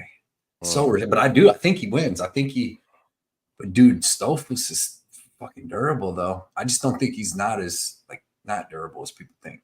Abus front kicked him in the face, dude, and then hit him with a crazy uppercut, and he still wasn't like completely out. Like he was bad. He got stopped. We'll see. We'll get there. Bruno, I like Marquez. Those are the first 2 first round knockouts that I like. I think those are the 2 most I don't know what I'm trying to say. Those are going to happen probably. Hey, put it that way. Reese Gomes could get it. She ain't going to get it. Johnson moved down to flyweight against Anna Helliger. So that was a flyweight fight. I thought it was bantamweight. No, right? No, and Helliger don't fight at 125. He fights at 135, right? Like he fought Ali Halatang and he's small as shit though. He is, but I don't think he fights at 125. But that fight could have been at 125. Who did he fight? He beat Muin Gafarov on the Contender Series too. Gasarov's 135. Did he he went down for one fight? He might have. I don't know. I'm not going to look it up, but maybe if I'm bored. Dirty Reg. Me and Dirty Reg agree there. Let's see. Fireside, our guy. What's up? Is it Dom Post Jones and KO's in a different fighter? Rem Dog. Yes, this is my favorite show listening to while I'm commuting. Appreciate you, Rem Dog, showing up and hanging out. Dog. That's what we love to hear. We're here for this. Everybody, I know people will comment and be like, the show's long and this and that, but like we always say like we do our breakdowns, and that's where you'll get that. And then here it's like just to talk with people, really. Yeah. Or if you guys have questions, who you like, we'll try to get everybody's. We don't want it's to long, go though. for too It's long, Yes. but let's see. Of course, at first when we were doing that, there was only like 18 people. That's true. That's very true. All right. Next one here we got is going to be a good fight. Charles Racki versus Carlos Pratz. Who do you like, Cody? Dude, this fight is freaking crazy. I mean, it's freaking tough. Like, so I didn't think Racki was that good. I think he's getting better training with Bilal and them, and just like, I don't know, man. The way his fucking left hook's crazy. Like his left hook is literally crazy. Like he just walks you down like this and just tries to hit you with it. And when he does, like that's what he did to Urbina. He hit he rocked Blood Diamond with it. Not saying that's something crazy, but still hitting a good kickboxer. He rocked him with it. He's gonna like on the regional scene, he wrestled a lot, but his wrestling ain't like crazy good, but he's got decent wrestling, decent jiu-jitsu. You seen against Blood Diamond, man, he got kicked in the face weird, and then he started grappling with him a lot and just held him up against the cage a lot of that fight.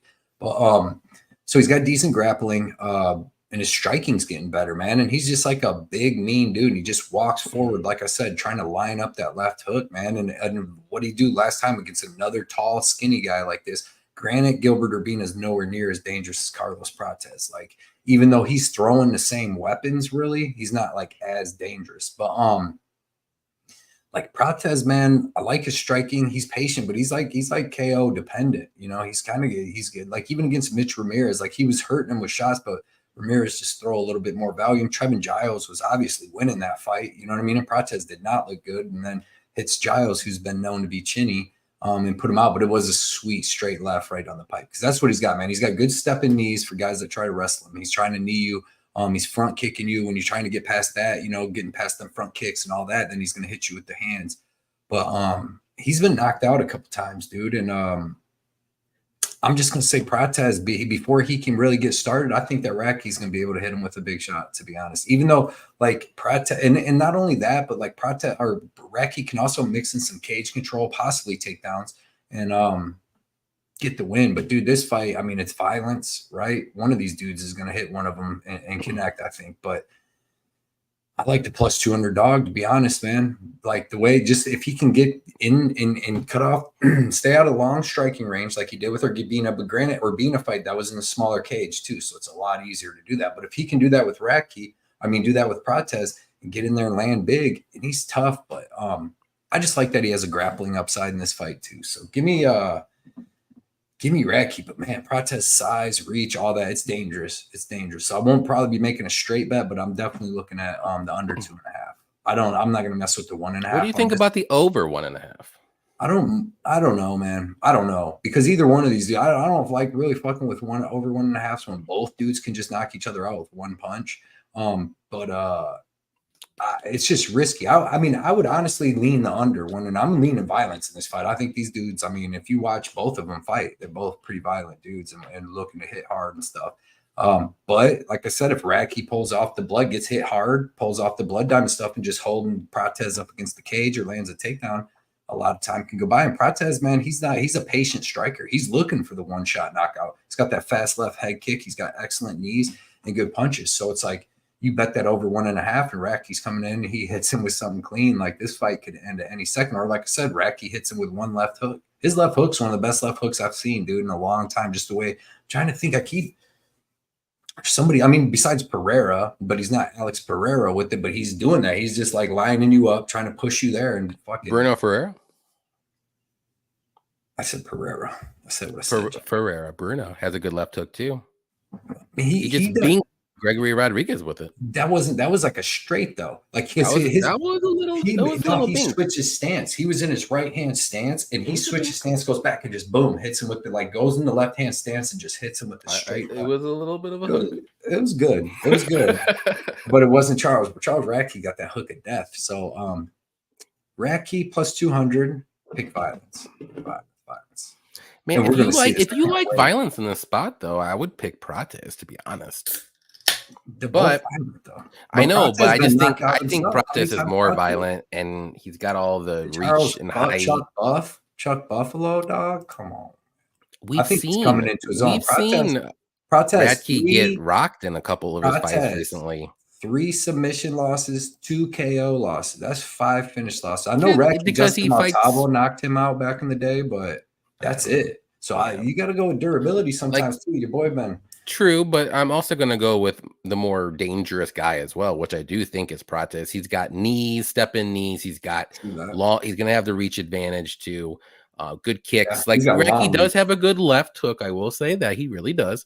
Yeah. But I think there's just more weapons on the feet from Pratz, and he's gonna have the range. And I think good old Chucky Buffalo is gonna have a tough time getting some takedowns too. Like he had some tough time taking down Blood Diamond, and that was not a good look. So he does have the wrestling advantage, but I just don't know if he's gonna be able to use it. So I'm gonna go with Pratz. I'm not betting this fight like a money line perspective.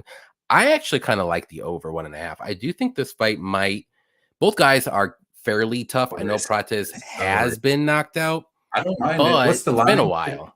It's like minus 140, 150. I think it sneaks over. I really do.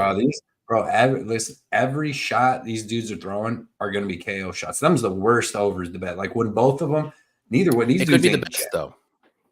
Because maybe Racki pushes him up against the cage and there's 3 minutes of that could happen because Chuck's going to know real quick. He's gonna be like, shit, this guy's fucking dangerous. If he throws shit, Trevor Giles is like, I'm beating shit out of this dude for 9 minutes and 40 seconds. And wow. But he was. That fight went over. That fight went over 1.5 somehow. Yeah. Because Pratz didn't throw any strikes, but when he did. But still, that could be it. That could happen. So. I'm going to go with Pratz. I do think and there's another thing too. I don't know if Racki might be able to hold him against cage, but I don't know about getting takedowns because Giles. I don't think he's going to get takedowns. And Giles wasn't able to out grapple Pratz. He tried to take him down. He's big, dude. Tall as shit. Long spider. 78 so I don't think he's going to. He might keep him up against the cage, but I don't think he's going to be able to take him down, which is another reason why I like Pratz too. So I'm going to say eventually. I'm going to say a second round knockout, but I think it's going to go over 1.5, just ever so slightly. Who are you laughing at? Dude, this Matt's killing it, bro. They better not let Chuck Buffalo get on the mic during Pride Month. Said Racki and Lee South. That's going to be wild. That's going to be wild. Let's see what happens. What's the over underline for total drinks consumed by between both of you at the card? I'm going to have over under 5.5 for you. Just me. What's the line on that? I don't know. What do you want to put it at? You set the line on your drinks. I set the number. You set the line, and I'll hit it over. Is it even money? Yeah, because I'm saying I'm betting the fucking over. Oh, 5.5? Yeah. You think that's too low for me? Yeah, I feel like it. Well, you know they're not going to be like small beers. They're going to be like the tall boys. Okay. And who knows what's going to happen before? They only sold like 3 different things. You could get like a margarita. Yeah, there's going to be a whole bunch of stuff you can get there. Dude, the Young Center's huge, dude. It's nice. It's huge. Yeah, I'm looking forward to it. I think Cody's going to be over under 2.5. I don't think he's going to go too crazy. No, I got to actually work the next day, Sunday night, because I'm taking that Friday off to go to the things, and then Saturday off. So I gotta go in. Johnny, do a show after drinking one for Loco, 14% the gold one, and get the 50% alcohol shot together. Oh man, let's go! Wild. Maybe we'll have to go live during. No, we can't. How you can't even go live, huh? You can. Maybe we have to go live or something during the thing or before it. Put some pics out. We're gonna have Patty with us, dude. I can't wait to see Patty. So, dude, it's gonna be fun. Oh, we got a line. Justin, over 7.5 beers at minus now that's 103. what we're saying. When you start at 5.5, that shit. I'm max betted. 7.5 beer total drinks with Patty, with everybody. Total or just me? Total, I think we can hit that. We can hit that. Yeah, we're just you. Together, we'll hit that. Cody's only good for like 2 beers, maybe. No, I'm gonna drink a couple. I'm gonna drink me a couple because this is a 6-hour show. It's a 6-hour show. I mean, you know what I mean? That over 3.5. Patty's not even going to hit beers. He's going straight to the liquor. Yeah, that bourbon. Dude, he didn't drink. I think he drank 1 Modelo and like 4 double shots of whiskey, whatever whiskey he got. He was hitting the doubles last time? Yeah, he was. That was a good time, dude. We had a great time. It's going to be a good time this time. For sure. All right, next one here we got. Let's go. Where are we at? Fun fight. Thiago Moises versus Ludovic Klein. Man, I'll say it. I like Moises here. Maybe a little bit too much. This could be my weirdly confident pick of the week. I haven't done that last week, but I might do it this week for this guy. Both guys are well-rounded, though. Obviously, Moises is going to be the better grappler. Klein's going to be better striking, but it's not like both guys aren't good at the other thing, too. Like, they're pretty good everywhere. But I just think the difference on the mat for Moises is going to be wider than on the feet. And we've seen Klein engage more into his wrestling and grappling up at lightweight. He still has that good head kick, and obviously he's got good power in his hands and all that good stuff. But Moises has fought really good guys, like very good competition in lightweight. I think he's flying a little bit under the radar. Klein, he's fought decent guys, but nowhere near the level that Moises fought. And I think Moises can get this fight to the mat, and I think maybe he does wrap up a rear naked choke or some kind of submission as the fight goes on, maybe late second or third round, but it's going to be a fun fight. If the fight does stay on the feet, I do favor Klein ever so slightly, but I think Moises will mix in the takedowns and work his grappling, because that's going to be the edge he's going to have here. So, but give me Moises. I'll say he gets the submission. I really think he does. Yeah, man, this is another one. This is, to me, is Daniel Marcos and Castaneda, man. It's tough as hell to call. I'm with you, though. I mean, I'm leaning Moises. Look at us. Yeah, I mean, because it's only the second fight of the night. Yeah. Because, I mean, the striking's not going to be every single time I've tried. I actually think I did. I can't remember if I bet Joel Alvarez, but every time I've tried to basically fade Thiago Moises because of his striking, he's won. He's fucking won. Like Bobby Green, and it's because his striking's actually decent. Alexander Hernandez, Bobby Green. He's getting pieced up by Michael Johnson, then got that heel hook or something like in the second right away. But his striking's good, right? So obviously Ludovic Klein's got excellent southpaw kickboxing, southpaw head kick, powerful striking. His wrestling's actually good. Like he's got like if he's wrestling enough, like dude, he cost me so much money beating Bahamondes. And I don't know if he does that every time, if he can just beat him like that. But like, fuck, dude, that cost me. He ain't gonna do that in this fight, Cody. So don't think about it. Definitely not. But like, I have a hard time believing that when these dudes line up that Thiago Moises is going to be a couple inches taller. It says it's going to be 2 inches taller, and then Klein will have 2 inches of reach. But I don't know. I feel like it's not going to be that much different. Klein is a little short. Like he's a featherweight. Right. I would definitely like Moises. That the favors, like when you're the bigger guy, it favors your grappling. Like, you know what I mean? There'll be like people be like, well, the other person's lower to the ground. I don't care. If you're bigger, it helps you. If you're just a bigger human being when it comes to just doing a lot of shit in life. But I don't know, man. The striking, I'm just giving a slight edge to Ludovic, right? I'm not saying, but then like the grappling, I gotta go with Moises. But then it's like, dude, can you get the takedowns? But if he does, man, he can hit a submission or something. So that's just another one, man, where I'm leaning Moises. I'm going to pick Moises, but I'm not going to – I don't want to bet this. Like I keep wanting to bet. It's like Daniel Marcos. I keep wanting to bet him because the price is right. I keep wanting to bet Moises because the price is right. But it's like them fights are going to play out so freaking close. And one of these guys could look minus 500. Ludovic come out, hit him with a head kick right away and just win. Or Moises maybe gets a takedown and just gets the submission. So I actually lean the under on this, even though I know that's probably not the popular pick. Plus 110 for the under 2.5. Yep. Yeah, I kind of lean that because that's what I wrote down. Like I said, when I do my thing, like when I'm doing all my tape study, I'm just writing down bets, and then I'll go through there and pick for my bets. Or one, I'm like, damn, I'm betting this. I got another paper over here, like bet this, go to casino, bet it, whatever.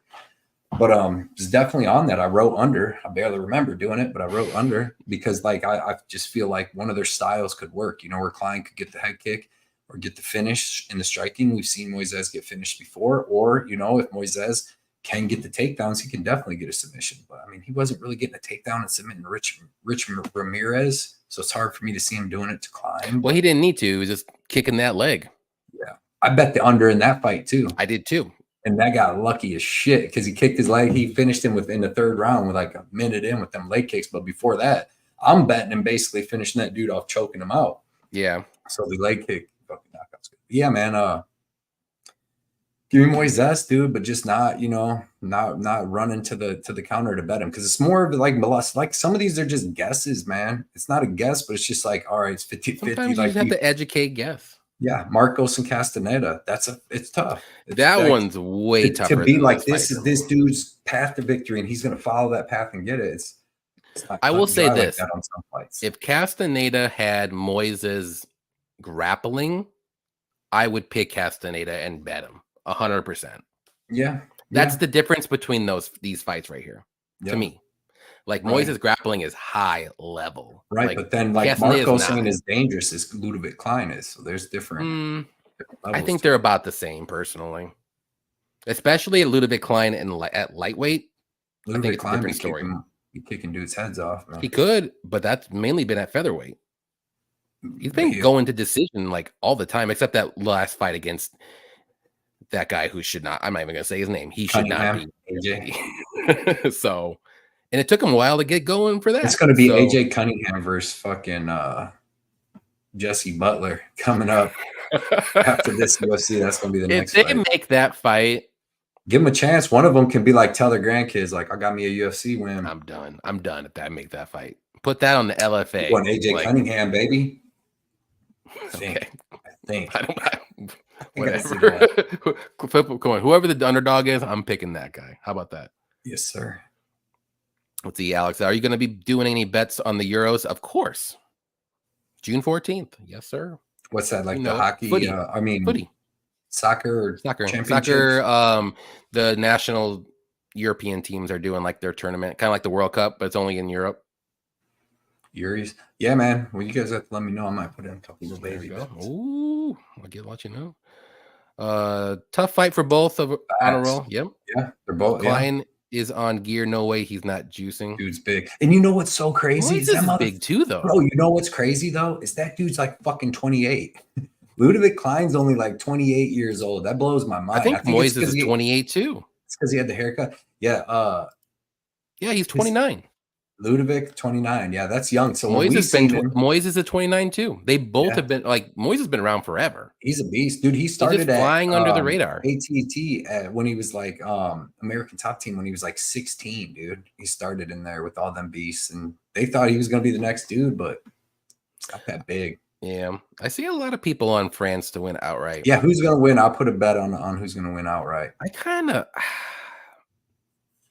I don't know. Obviously, England. So they go to their country, and it's just Spain. Is everybody on the England team from England? Portugal has an easy way in the group. So is everybody from England, like on an England team from England? Is that how it works, or they could? It's like a World Cup or like an Olympic almost thing where Yeah, it's like so. Who's the best? Who's got the best soccer players? Brazil. I mean, I would say England. Where's that message? Well, if you're doing the Euros, Argentina, right? See, like. If you're doing the whole world, it gets a little bit crazy then. If you're just getting the Euros. Brazil is always going to be there. You could say England too. England always had good soccer players. So I'm gonna get some real Germany is not bad. It just depends on the year. It really depends on the year. Like there's always like the Power 5 teams, but it depends on the year that whatever the tournament's going on, like and what players are at in their stages. So I don't like it. Yeah, Portugal. They have the easiest path to get to out of the group stage. Easiest by far. But we'll stop talking footy. Sorry, guys.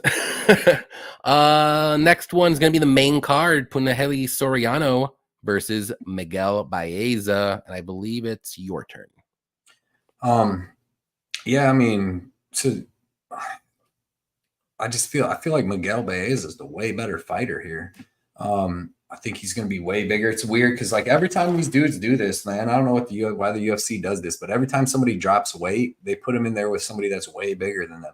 Like Wellington Turman dropped down to 170 and his first fight was against Randy Brown. And they just put him in there with giant people. I think that Miguel Bayaza, he's going to be 3 inches taller, 2 inches of reach. He just moves smooth. He has excellent leg kicks. He can switch stances. He has good power in his punches. He has decent wrestling. Like I said, he's huge. And then he's got good jiu-jitsu. He's black belt with really good jiu-jitsu. He has got finished. He got caught by Chaos Williams in the 3rd round, but he was taking big shots from him.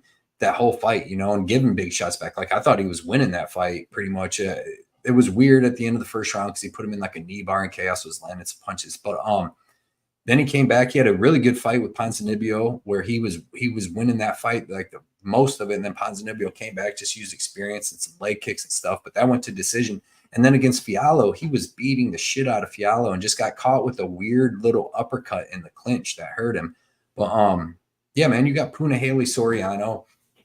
He's got power punches. You know what I mean? In the first round, he's super dangerous. He's going to be winging punches, decent takedown defense. And, but man, I feel like he's got like his heart beat out of him in the last couple fights. I don't know if he's lost maybe 3 or 4 in a row. Well, he beat Dolce Lungambula in between there, which was crazy because Lungambula hurt his rib. Otherwise, he might not even got that win. That first round might not even have went his way. But he's dropping down to 170 now. He's already always had cardio issues, starting to get a little bit of durability issues, and I don't think dropping down is going to help him any in that. He's still going to be the smaller guy. He's going to throw hard in the first round, but I think I mean, if you're going to bet this, bet Puna like first round KO or Miguel Baeza to win this fight, just being the better fighter and not get knocked out. So I got Miguel Baeza here. I think he's actually a really good fighter. He just got caught, like I said, against Chaos Williams, which happens.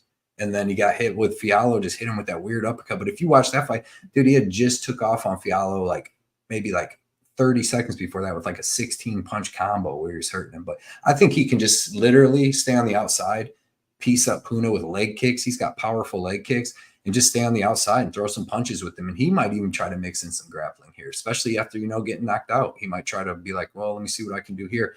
And Puna, man, like I said, if you bet him and then he doesn't get the knockout in the first round, you're going to be like, damn. Because, you know, just going into the second and third, he's just not the same fighter. So just bet him by first round KO, I imagine, or bet Baeza. But I'm going to take the bigger, better fighter here. Take Baeza. Yep. Yeah, I agree with everything you said. Obviously, we cannot trust Baeza's chin because we've seen it get dusted too many times. He's on a 2-year layoff, and that's another really big red flag for me. But I've seen enough Puna. It ain't good. I've seen a lot of bad Puna. And it ain't good. He doesn't wrestle. We're terrible guys too. He doesn't wrestle, and he has a wrestling background. He doesn't have good takedown defense. He's literally a first rounder bust, and he doesn't really have technical striking. He's durable, but he can get, you know, submitted or knocked out or whatever, get hurt later in the fight. But just Miguel's going to have to be just a little bit safe here in the first round. And I think if this fight gets out of the first round, Miguel should win this fight easily, especially on paper. He's way better, but I just can't bring it to myself to bet him until I see it happen. So I'm still picking him. I still think he wins. Just Puna is just not good. For whatever reason, he's just not good. And Miguel's way better on paper, but it's the chin. It's that chin and the 2-year layoff that's holding me back. So we'll see. I'm rooting for Miguel here. I think he gets it done. He should. If he doesn't, Puna's just like, yeah. I mean, you got Miguel coming back after 2 years, but hopefully he'll get his mind right, get better, and then Puna's just dropping down to 170 to try this, to keep it going, you know? Mm-hmm. Oh, that's another thing too, yeah. Miguel's even a dude, and he hits hard. I mean, he knocked out Matt Brown, but he's even a guy that's big enough to go up to like 185 after a while. But we'll see. Yeah, Justin, I was reading this too. Epi said that you can just bet the first 5 innings money line. Those are the good bets to do for like starting pitching. If a really good starting pitcher on a team and they have a shitty bullpen, do the first 5 money lines. Those are good plays there. Hey fellas, in the land down under, what's up, SK? 10:30, June 6th out here. Wow. Look at that. Did a half marathon where one lady I met claimed to have a son that trains at the same gym as Jack Della. Nice running a half marathon already today too. Yeah, sheesh. I could not even 5K is rough for me. I got my hair cut today. I did a little workout. Let's see. We got Evan saying I got Lapolis money line and Baeza money line. I like that. That Lapolis is gonna be a sweater. He should get it though. Let's Fight go, Talk Only, what's up? Definitely check out Fight Talk Only on Twitter. He puts out the community collaboration for all the picks for every card each week. So does a great job with that. Gets all the MMA cappers to pick one fight and the breakdowns and who they like or bet. So it's definitely cool to check out. Definitely follow him on Fight Talk at Fight Talk Only on Twitter. Yes, sir. It's a great, the tweets or the X's, whatever you want to say. Next one is going to be your favorite fight of the night, Julian Marquez versus Zach Reese. Again, got to go with Julian Marquez here. Like, Zach Reese is just not great. All of his fights have literally ended in the first round. Marquez is one of those style of fighters too, where he's going to go all out, go for the finish. But you know, he's fought better competition. He's got good submissions. He's got very good power as well. And I just don't think Zach Reese is all that great. Let's be honest. He's going to be tall. I'll give him that. But that's a fact. That's about it. He's going to be tall. He's going to be tall. But I mean, Marquez's fight IQ is a little bit worrisome sometimes. But other than that, Marquez should win this fight. But inside the distance, just to be a little bit safe. Maybe he can wrap up a club and sub. But I think he gets this one done rounds 1 or 2. Like, this fight's not going over 1.5. I'd be shocked if it does. If you like the under 1.5, that's a good spot too. Because both guys are dangerous and they both go for submissions and knockouts. They don't wait around and go for decisions here. So, but Marquez is the better fighter by far. It's easy. So Marquez inside the distance, I'll say first round knockout. Yeah. It's hard to say how good or not good Zach Reese is, because all his opponents that he fought were all like the brothers of Ryan Amanda's opponents, all 0-0 and just bums, dude. And he's been fighting since, like, he fought Kevin Holland in like 2013 or some shit like that in the amateurs, and then took a long break. But yeah, just, you know, he doesn't have any experience. And then the experience that he has inside the cage is him getting his head bounced off the cage by Cody Brundage. It's hard to tell. Like I said, if you go watch the people he fought, they're all bad. They're not good fighters. And he just goes out and destroys them. So it's hard to tell what he has. But he's tall. He's going to be tall. That's a fact. He's going to be long. But I don't think he takes good punches. I don't think he has good striking defense. I don't think he has good offensive wrestling. Obviously he has decent jiu-jitsu off his back, but that doesn't work that well in the UFC, as we're seeing now. They just pick you up and throw you on your head, because 2 slams in the same card. Yeah. So in this fight, I think that, like, I don't think Zach Reese can take down Julian Marquez. And then I think Marquez, I don't think he's going to try to take down Reese. I think he's going to try to knock his head off. And I think that in the end, like, even though Marquez has got finished 2 times in a row, that's fucking Gregory Rodriguez, who's one of the biggest savages in the history of the world. If his chin was just a little better, he'd be fucking the craziest fighter ever. He'd probably be undefeated, whooping everybody. But and then freaking Marc-Andre Barriault, which is, he just melted him. He was doing good, but Barriault just put the pressure on him. But, like, I mean, what are them fucking dudes doing to fucking Zach Reese? You know what I mean? Same thing. Like, yes. So I think Marquez has a ton of experience here. I don't think Zach Reese beat Sam Alvey, because he's not taking him down. He's not submitting Sam Alvey. And then Sam Alvey would eventually, and that's like just one of Marquez's wins. But man, I just think that, like, these dudes are going to stand up. They're going to throw punches. And I think that Julian Marquez is going to be so much more durable. And he's just been in there with so much high level of competition that when Zach Reese starts throwing punches, I don't think it's going to be something he's never seen. And you know what I mean? And we know even against Rodriguez, like, it took like the biggest shots in the world to put him out. So I think Julian Marquez knocks this dude out standing up under a round and a half. But yeah, I bet him. I got him at -102. I think he was like freaking plus 100 or 105. And by the time I got to -102, because like on this one, I believe on this one, Caesars wouldn't release no freaking line, so I had to go on DraftKings. But sometimes you have to do it, Cody. Can't just always go to this casino. I know. Somebody asked me why I'd like to go to why I do Caesars, but I told them because, like, DraftKings would be like, hey man, thanks for putting in fucking $1,500 worth of bets. Here's a 25% profit boost on a plus 1,000 parlay, right? When, like, Caesars, man, they'll send me out to the Lake Tahoe, and like I'm about to go to North Carolina, and they give me the free rooms and stuff. So True. Fucks with them. DraftKings never does. They're like, here's a free profit boost. Why are there so many fights on this card? I'm not complaining because we're going to be there and we're going to watch them all. Quantity over quality on this one. Yeah. Well, if you actually look back to the last like 3 or 4 cards, there's only been like 11 or 12 fights. Like it hasn't been more than that. So, because I remember doing them and like when I was doing my breakdowns, like, man, there's 14 fights. I remember there was 12. Those are easier nights. Yeah. And dude, remember back during fucking COVID, it'd be like 9 fights. Yeah. Because like 4 would just, even 10, vanish. Even 10. Them were the good old days, man. 14 so hard. Like if you dude to do it right, even if tape it, it's so much work. But we don't even know. Like the weigh-ins haven't even happened yet, so there might be one fight that gets canceled. So we'll see what happens. That's what I'm saying. I'm hoping, dude. Everybody's gonna be so pissed if the Katona fight gets canceled because that dude can't. Yeah, I don't know how. 20 pounds, and he was already pretty skinny. 10. Yeah, but I mean, Sean O'Malley and them make it, so we'll see. Yep. All right, next one's gonna be Bruno Ferrera versus Dustin Stultz. Cody. Yeah, man, this is another tough one, man. Like I want to believe in Bruno Ferrera, but like, and I want to bet him. And if I'm going to bet him, I'm going to bet him by KO. But like, it's like, dude, he always, even against Gregory Rodriguez, he was on short notice for that. But like, it's just his like little fat man build. It's like he looks like he could be 170, but he just, I don't know if it's how he moves or whatever. But then he explodes, so he's like fast, but he just looks like he's slowing down. He's thick. He's thicker than a cold bowl of mashed potatoes, man. That's for sure.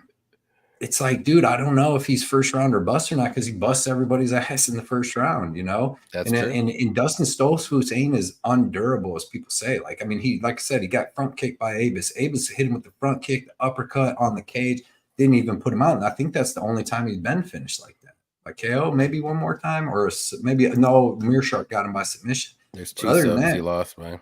Yeah, other than that, he's fought some decent people, man, with some power and never really got KO'd. But Bruno does hit hard. But I'm picking Ferrera. I'm going to pick Ferrera by KO, but I'm not going to bet it or nothing. I'd like the under 2.5 in this one. But like, I want to see him go farther in and see what he looks like in like the middle of the second, because you can't just KO everybody all the time in the first round.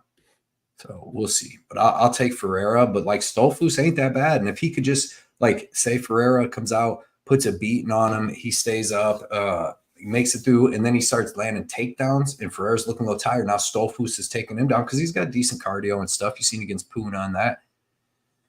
Maybe he does some damage. So I don't know, man. I'm staying away. I'll take Ferrera by KO just because I say like he does look like he's special. But I think there's a lot of warning signs out there yet with this dude. Yep. Yeah, I think Bruno is probably one of my most confident picks of the card here. I just don't think Stoltzfus is good at all. Like, he's just one of those fighters where he's average or maybe below average at best everywhere. And he's just like, yeah, he beat Puna Sorano. We just went over that. Puno's not good. Like, he is bad. Puna. Because if Stultz is able to do that to you, you got problems because he's not good either. But Ferrera's got the power in his hands. He's got heavy hands. Yeah, he does look like he should be a welterweight, but I think there's a reason why he's at middleweight, because middleweight's not that great. Welterweight's actually pretty good. Small though.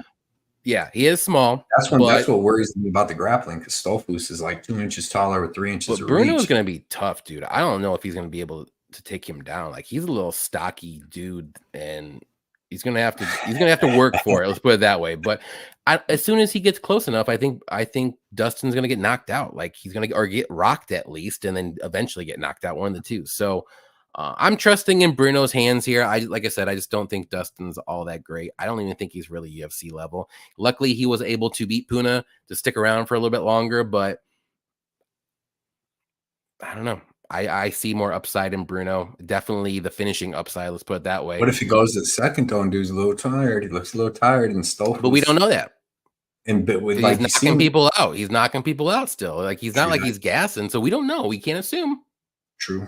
Can't assume yet until we see it. So I'm assuming he's going to be able to get this knockout because I've seen it multiple times. What's Stoltzfus by sub? What would that pay? Second or third round too? He ain't doing it in the first. Possibly third. I'm just saying as a play, Yeah. like that could happen. Stultz by sub is plus 600 by itself.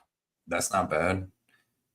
It's a If you want to do possibility. sub round 3, it's 2,500, and I don't mind round that. 2 is 1,600. I don't mind either of them, just If because you it could merge happen. them together, I'm sure it's about plus 500 or 600 on FanDuel, but I'm not looking. Because Stolfu's grappling is not bad. He out-grappled No, it's Gerard not. Mearshart I just for like don't 12 and a think half he's going to minutes. be able to And then he got subbed. outmuscle him. I Like had him- Stultz. Right, but I mean, it don't worry you though that maybe in that second round Bruno. No, I puts don't think it's going to hurts make it that far Stolfu's- personally. But if it does, Well, then that's future John's problems. It's not, it's not my problem right now. those are the facts of the case right there. I'll think about that later when future John has to worry about it, not present John. So present John says Bruno's going to win by first round knockout. I hear you. So that's where it is. Let's see. We got this guy, little known person in the MMA community called Addicted to Combat. Patty is here. Patty.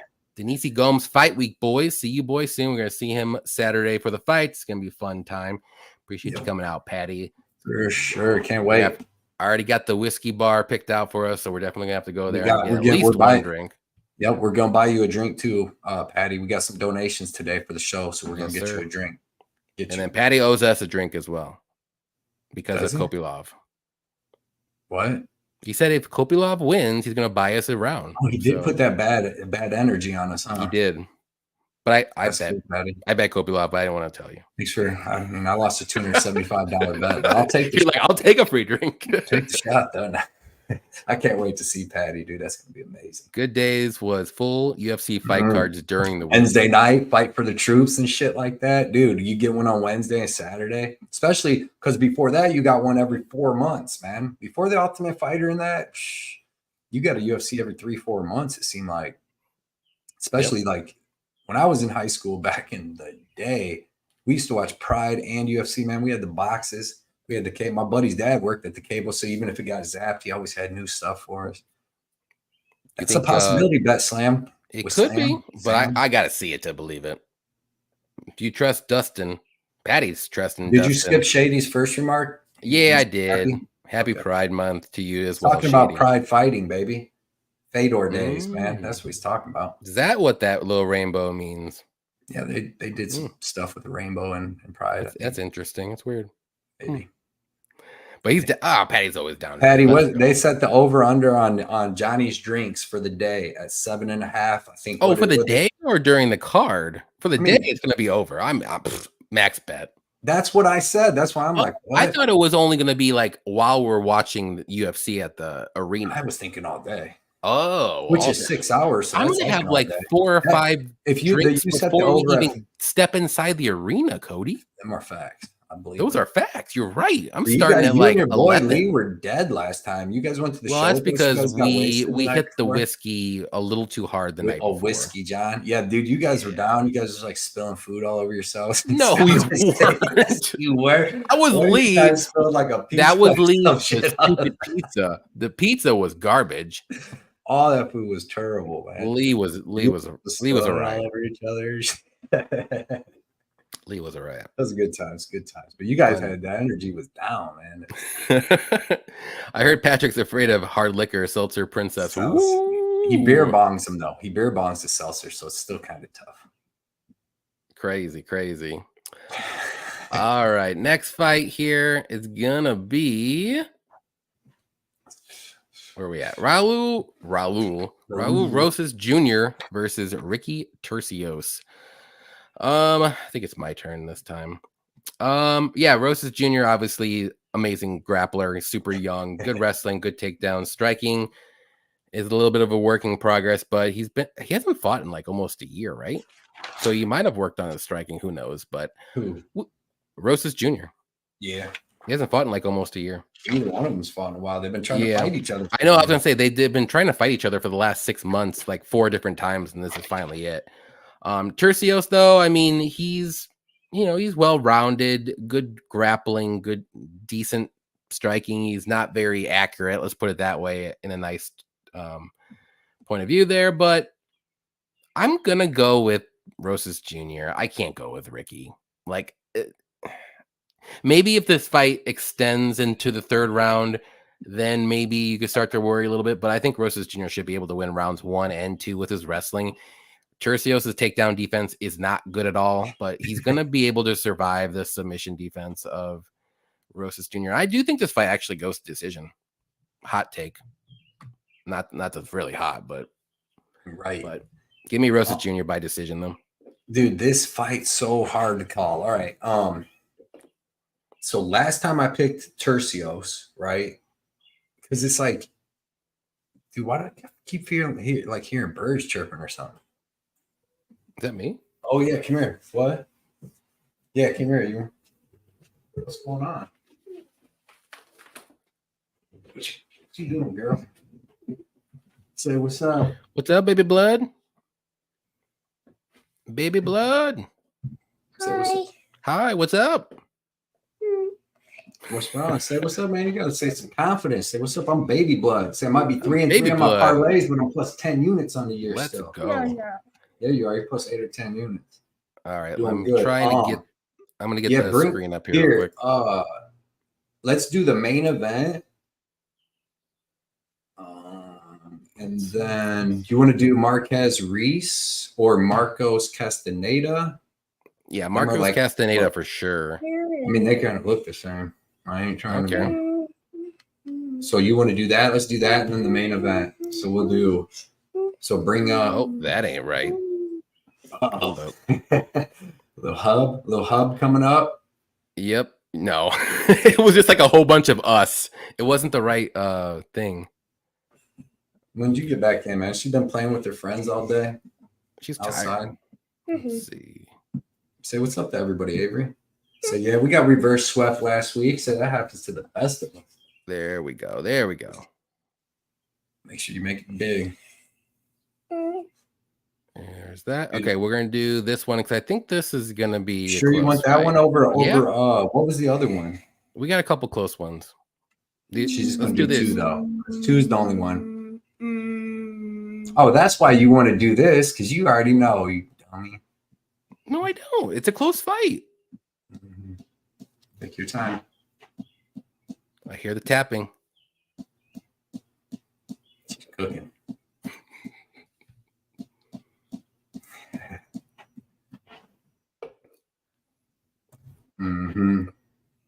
What we got? Yeah, man. Who you think she picked? Daniel Marquez. One we went through last time. No, John Castaneda, because he's screaming like he just won. The other dude's looking like he just got caught with a DUI. All right, here's one. They literally look almost identical. No, not this one. Go back to the other one. Go to the main event. I wanted to do that one. We're not even there yet. Yeah, but she's only going to do 2 for her parlay. 3 5 parlays are whack. Right? All right. Both them guys are way fatter than they used to be. They used to be both fat in their picks. Not fat, but like fat. Take your time.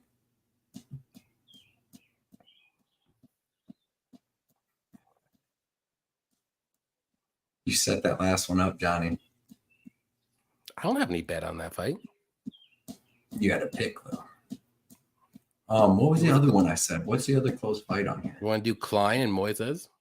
No, the other one. There's another one. That was the close fight. Lee and who you like in that one? Staman and Lapolis? Jerry Cannonier. We got Cannonier, and then hold on, what was the other fight? Oh, I was gonna say Marquez and Reese because that's a close one. All right, I'll do that one. We're gonna do Cannonier and this one, whoever this one. Or wait, look at them first, and neither one of them is like going crazy because obviously that's like, yeah, well, yeah. Dominic Reyes and Jacoby.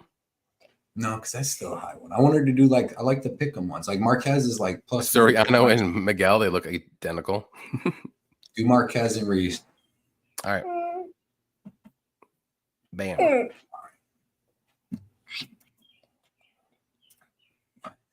I'm sorry, I'm in your kitchen over here. Cooking up a storm.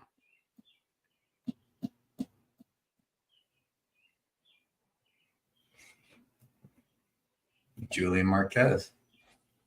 Love it. Love the parlay. Cannonier Marquez and Jared Cannonier. Cannonier Marquez. What was the other one? Castaneda, if you want to do it. We'll see. It'll be two, not three though. Do we want? All right, just do the last two, Marquez and Cannonier. Pick one more fight though. Pick another fight just for her to pick that don't have to be on there. Okay. So we're doing Cannonier Marquez. This is a close one. We're gonna go with the close fights. That's a good parlay, girl. This one, that's kind of his face is covered, man. Come on. It is what it is. Am I doing it? Come on, John. No, these are close fights. Yeah, but you can't. His face is covered. It's hard to pick off of. Maybe it adds intrigue. This dude.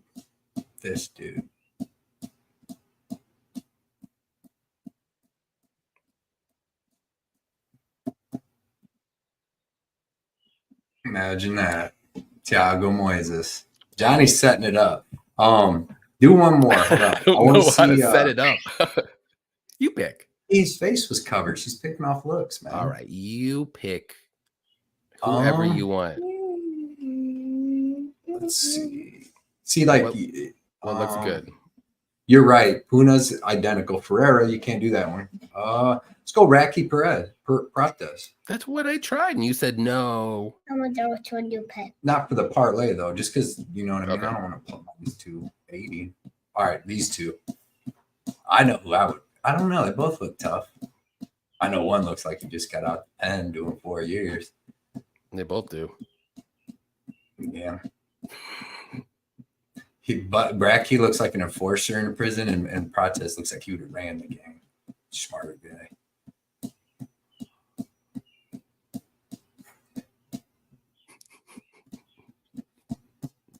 She's an actress now. Chuck Buffalo. She picked Chucky Buffalo. B. Good old Chucky B. I keep saying one more. That's not for your parlay. We just wanted to see what you pick. They do look the same kind of because I got the chest tattoo and all that. Good picks, baby. You're gonna hit big this week. We're gonna hit big this week. Love it, baby girl. I like it. There we go. I like Cannonier and Marquez. I think it's a good parlay. That's a great parlay. Yeah. That's and what's the odds on that? It's gonna pay good because that's why I like doing even money, so to make big odds. What, I mean, good odds. Castaneda fight, and then also Moises fight was close to even money too. Yep. Okay, we got Cannonier. Who else was it? Marquez. Marquez like line 10 going units. up. 244. Nice. Plus 244. Marquez line is at minus 142 right now. So it's going up a little bit, as it should. I don't know what. Real Fight said baby blood parlays have helped him buy weed and groceries. Right. She's up 10 units. I'm trailing this. I'm definitely trailing this one. We need to find a new, better way on how to do it too. We're like, I mean, this works. Yeah. Like, I don't know. We got 138 MMA Tyler in here. What's up, man? Sorry I'm late. Just got out of training. Had to hit the night class today. Okay. It's all good, man. Appreciate you coming out. Definitely check out 138 MMA on Twitter, Instagram, and YouTube, where he puts out all of his good picks. Great picks, not good. I'm sorry. On every regional scene. Before I was so rude, UFC. I'm gonna finish Turcios pick too. Before I was so rudely interrupted. Yeah. That's right. Rosas Jr. by decision for me. Yeah, man. So when I started this, like I picked Turcios last time, and then this fight's so hard to pick because there's so much stuff that goes into it. So obviously, like Rosas Jr. is going to be able to come out and he's going to be able to get takedowns. And his striking looks pretty decent, but we haven't seen him just strike for 15 minutes. So there's just a ton of unknowns. When you watch Turcios fight grapplers, man, like he's got good scrambles. Like when he fought Brady Heastan took him, which Heastan's like a Raul Rosas Jr. He might even be a little more refined, but like when he fought him, Heastan was able to take him down a bunch, but he was never even able to like barely advance on him or anything, like or take his back or do anything like that because Turcios is always getting into a butterfly guard or he's rolling for a leg. So there's never just like Turcios is laying on his back getting beat up. Even against Kevin Natividad, he got taken down a bunch there. took him down a bunch there, and just scrambles, man. He never really gives up any control time. So I do think that Raul Rosas might be able to get him down. Well, he'll be able to get him down in the first round and get some control time, but I just don't think that he's going to be able to do that for 3 rounds. Like, no way. Like, they're going to be on their feet. But his feet doesn't look that bad. Like, he actually started as a striker. Like, as a kid growing up, like, he started with boxing and all that. And then, like, he said he went to some wrestling tournament or some type of grappling tournament in Florida and got his ass whipped. Florida's got good wrestlers, dude. Like, I wrestled in Ohio and Florida. We always knew Florida had good wrestlers too. But and that's when he started grappling. He's just such a naturally good athlete, and he's so physically strong, and he's huge for this division. He's one of these kids that he's eventually going to go up to 145. That's why he's like, I'm going to be the youngest champ ever, because he knows he's big as hell for the division already. I usually go down there like Connor came in, beat the shit out of everybody at 145, and then went up to his real weight classes at 155 and 70. But it's tough because, like, Rosas is going to need to strike more in this fight. If he comes out like he did against Christian Rodriguez, which was so dumb, dude. He came out against Christian Rodriguez and just ran and shot a takedown from halfway across the ring, literally, and then just like used all power and strength to try to get him down for the whole first round and gassed himself out. And if he does that here with Turcios, man, he'll probably gas himself out too, because he's never just going to be able to control him. Like, I don't think he's ever just going to straight up control him for like 2 minutes, where you can kind of, you got his back, you got a body triangle in, and you're just getting like 2 minutes of rest, hitting him with some shots.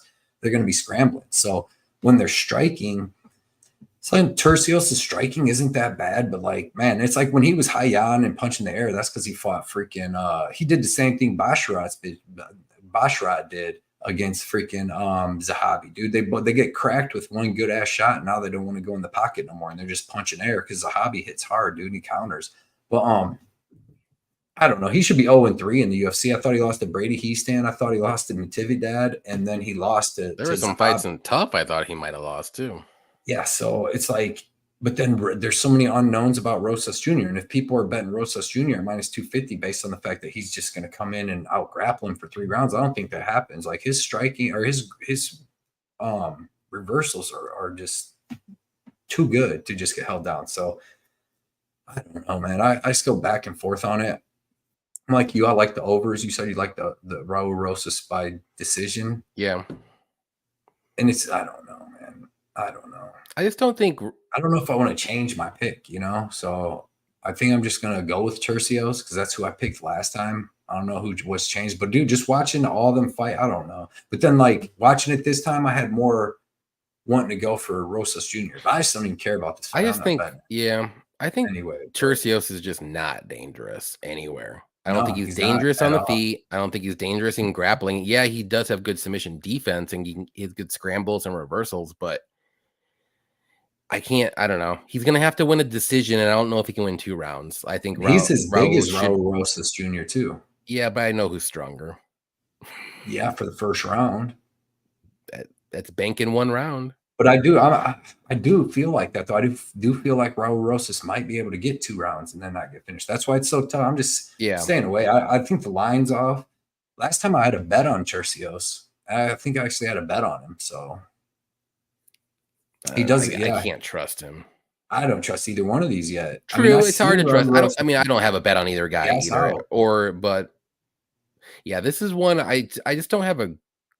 I want to see more from Raul, to be honest. So you're going with Turcios, huh? I don't know. I picked him last time, but then I wrote down Raul Rosas Jr. by decision on my thing. So I don't know, dude. That's what I wrote down at the bottom. At least we agree on the decision part. I put, let's see what I wrote. Rosas will be way more physically strong. Turcios will survive first. Second will be close. Third will go. Second. Yes. I don't know. I don't know what I said. Raul will strike more and mix in the grappling. And I feel like he's got to come out and strike more. He can, because Turcios is not dangerous on the feet at all. Right. But it doesn't. When has fucking Rosas ever come out and struck? Every fight I've ever against seen. Terrence Mitchell, but he sucks. Fucking Terrence Mitchell. But he did. Like, he knocked him out cold. Series, Rodriguez and what's the other dude? Well, let's be honest. This dude's 19 years old. He probably shouldn't be doing too much striking. He should just be grappling right now in the UFC. And they're giving him fights where he's not going to be like at least put into bad situations against very good strikers that are going to knock him out badly. So Turcios isn't knocking out anybody.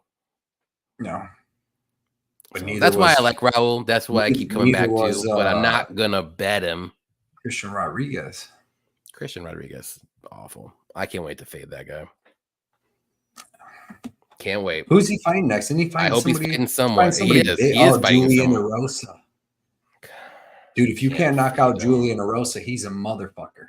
I can't. Julian Rosa's, and he's so much bigger. I think I would pick a Rosa in that fight. Dude, if you don't knock out Julian Rosa, he's gonna maybe I should do a reverse jinx on C-Rod. I'd like to see the odds. I would like to see the odds. He's so much bigger. Julian Rosa's 6'1", dude. C-Rod's a overweight 135er. That's like 5'7", I think. 6-inch difference. That's a good fight. Let's see. I gotta do this for a second. All right, next one we're gonna do. Getting a little light here because there's 14 fights. Co-main event: Dominic Reyes versus Dustin Jacoby. Who do you like? This is such a freaking untrustworthy fight too. It's tough. Dominic Reyes is good. He's got skills. The tough thing is like he's fighting somebody that's got some KO power, but he's not really a KO power guy. You know what I mean? Like Brian Spann knocks people out like in the first fucking round. That month, man, how did he not choke out that fucking ball? Anyways, that's a good point, Cody. Anyways, Dominic Reyes is like good striker, decent offense. He don't really use his offensive wrestling, but he can. He's got good takedown defense. He comes from like a wrestling background. He's got good striking though, man. He's got fast hands, good power. He can knock people out. Who did he knock out right at the end of the first round? I think, or maybe the third. I think it was Owen St. Preux or something like that in a good back and forth fight. But yeah, man. Dustin Jacoby, like I said, not the most dangerous guy. Good kickboxing, good leg kicks from a distance. Good 1-2. That's what he hit. I think Dawoon Jung and freaking Kennedy and Njoku with basically. Yeah, just like straight 1-2s, man. Good basics, really durable. He does get dropped. We've seen him get dropped. Like even Ian Kutalaba dropped him. He got dropped against Menafield a couple times. Azamat Mirzakhanov dropped him a couple times and hurt him. So I mean, he can get hurt. Man, it's such a tough fight. I mean, I don't see it. At this point in life, I don't see how you can put your money on Dominic Reyes. You know what I mean? Like I don't get like he's Phil Hawes in them at this point, in my opinion. Like he can be winning the whole fight and then bink one fucking jab, whatever. But like it could be like something so small, you're like that shouldn't knock out anybody, and it just wobbles them. And we've seen this to happen to people because it wasn't the Blachowicz knockout, it was the Yuri knockout. Dude, he hit him with that fucking spinning elbow, and literally, bro, that was so hard. And then he hits face down, and it's like some knockouts are way worse than the others. And that one was like, dude, pure spinning elbow as hard as he could, right on the chin. Like Dominic Reyes wasn't expecting it, and plus they had just been in that crazy dog fight. That's how I knew he was gonna put it on fucking your boy. What's your boy's name? Ratchik. You sat here and told me how Ratchik was going to beat the shit out of Yuri. Ain't no way, man. Yuri's a savage, but dude, I can't trust what. Racki had staff for one, and he was beating him very badly. Yeah, but like I said, one of them dudes is a crazy Viking savage. It's all right. It's okay. I'm okay with my pick, and I lost my bet. I'm okay with that because I know what would happen if they redid that fight. What? Racki should win. What? Mm-hmm. What? Yep, I said it. What? Ain't without no staph way. infection. Without the staph infection. Yeah, man, he can't take it. He can give it. The man can give it. He had staph infection, Cody. You clearly saw that just like Benoit Saint-Denis, like they went straight downhill in the second round. It was something different. Islam's choking men Islam out. didn't take antibiotics though. Like I said, can't trust Dominic Reyes in this mofo, man. There we go. Let's get back on track here. But Reyes is good. So it's like I get it. I get the line, being Jacoby minus 200. But if he doesn't knock him out, it's going to play out close. It's going to be a really good fight, man. So give me Jacoby. Like it's just like, who was the last one where we said that? And they got knocked out like a mofo just recently. I'm like, with good conscience, you can't pick this person. Phil Hawes. Did he just fight again in the last like month though? Month and a half? I mean, it was recently. Let me look it up. I'll look it up. I believe it was Phil Hawes. And I'm like, yeah, it was against Bruno, right?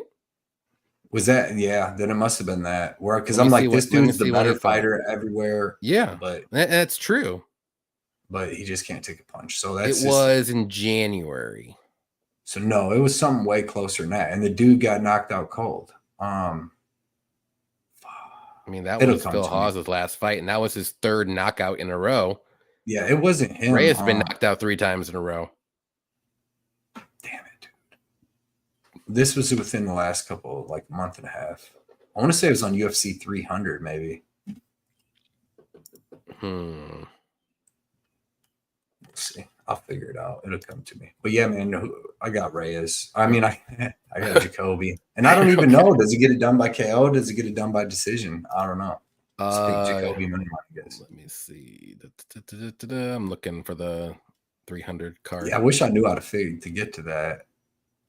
But I don't see anybody like crazy knockout. And it was somebody that went right to sleep too. They went right to sleep in the first round. I'll have to think about it. Yeah, I'm going with Jacoby here because, like you said, I can't trust Dominic Reyes in this point of his career. Yeah, on paper he should and is the better fighter overall, maybe, but he's been knocked out 3 times in his last 3 fights. He's took a year off. Every time. He took a year off before the Span fight, got knocked out like he did. Took a year and a year and a half off before that. Then he took another year and a half off, and he's fighting Dustin Jacoby again. Like, that's a lot of time off, and I'm glad that he's taking the time off because maybe it's helping, but it clearly didn't help against Ryan Span. And what's it to say it's going to help against in here? Like, yeah, he might look good early, but it's only going to take that one shot. It could be a jab, it could be anything that just remotely catches him, and it's gonna be over from there. I'm not saying it's gonna go to the shadow realm, but you're gonna see a difference. Like Phil Hawes looks great until you hit him once, and he's like, and then you could tell visibly like the brain is scrambled, and it's sad to say, and you're like, he's not winning, and like he's done. Like he got hit in that weird spot, and he's just gonna be done. I think that's what's gonna happen here. So I'm going to say Jacoby by 2nd round knockout. I'm not saying Jacoby's a knockout guy, but he's fighting someone that doesn't have a chin, and I trust Jacoby's chin a million times more. And even if this fight does go decision, I think Jacoby can win this fight too. So I'm just banking on the knockout. I just don't trust a chin, and I got to see it. I got to see it before I even pick Reyes, especially before I even bet him. I'm not putting my money on that. No way. So give me Jacoby. I'll say 2nd round knockout. But let's move on to the main card or event. Jared Cannonier versus Nasruddin Imavov. I guess I will go. It's my turn. Going with Jared Cannonier. Yes, I know he's 40 years old, but man, this guy is the exception. Like, he is super in shape. He's got good cardio. He's got power. Good striking, good leg kicks, good volume for 5 rounds. He's been in like 4 5-round fights in his last 5 fights or something like that. Something crazy. He's fought, like, I feel like he's only fought 5 rounds and he's gone all 5 rounds except Brunson, whatever. He can slow down with his volume a little bit as the fight goes on, but he does like get like a second wind, like in the 4th and 5th rounds for whatever reason.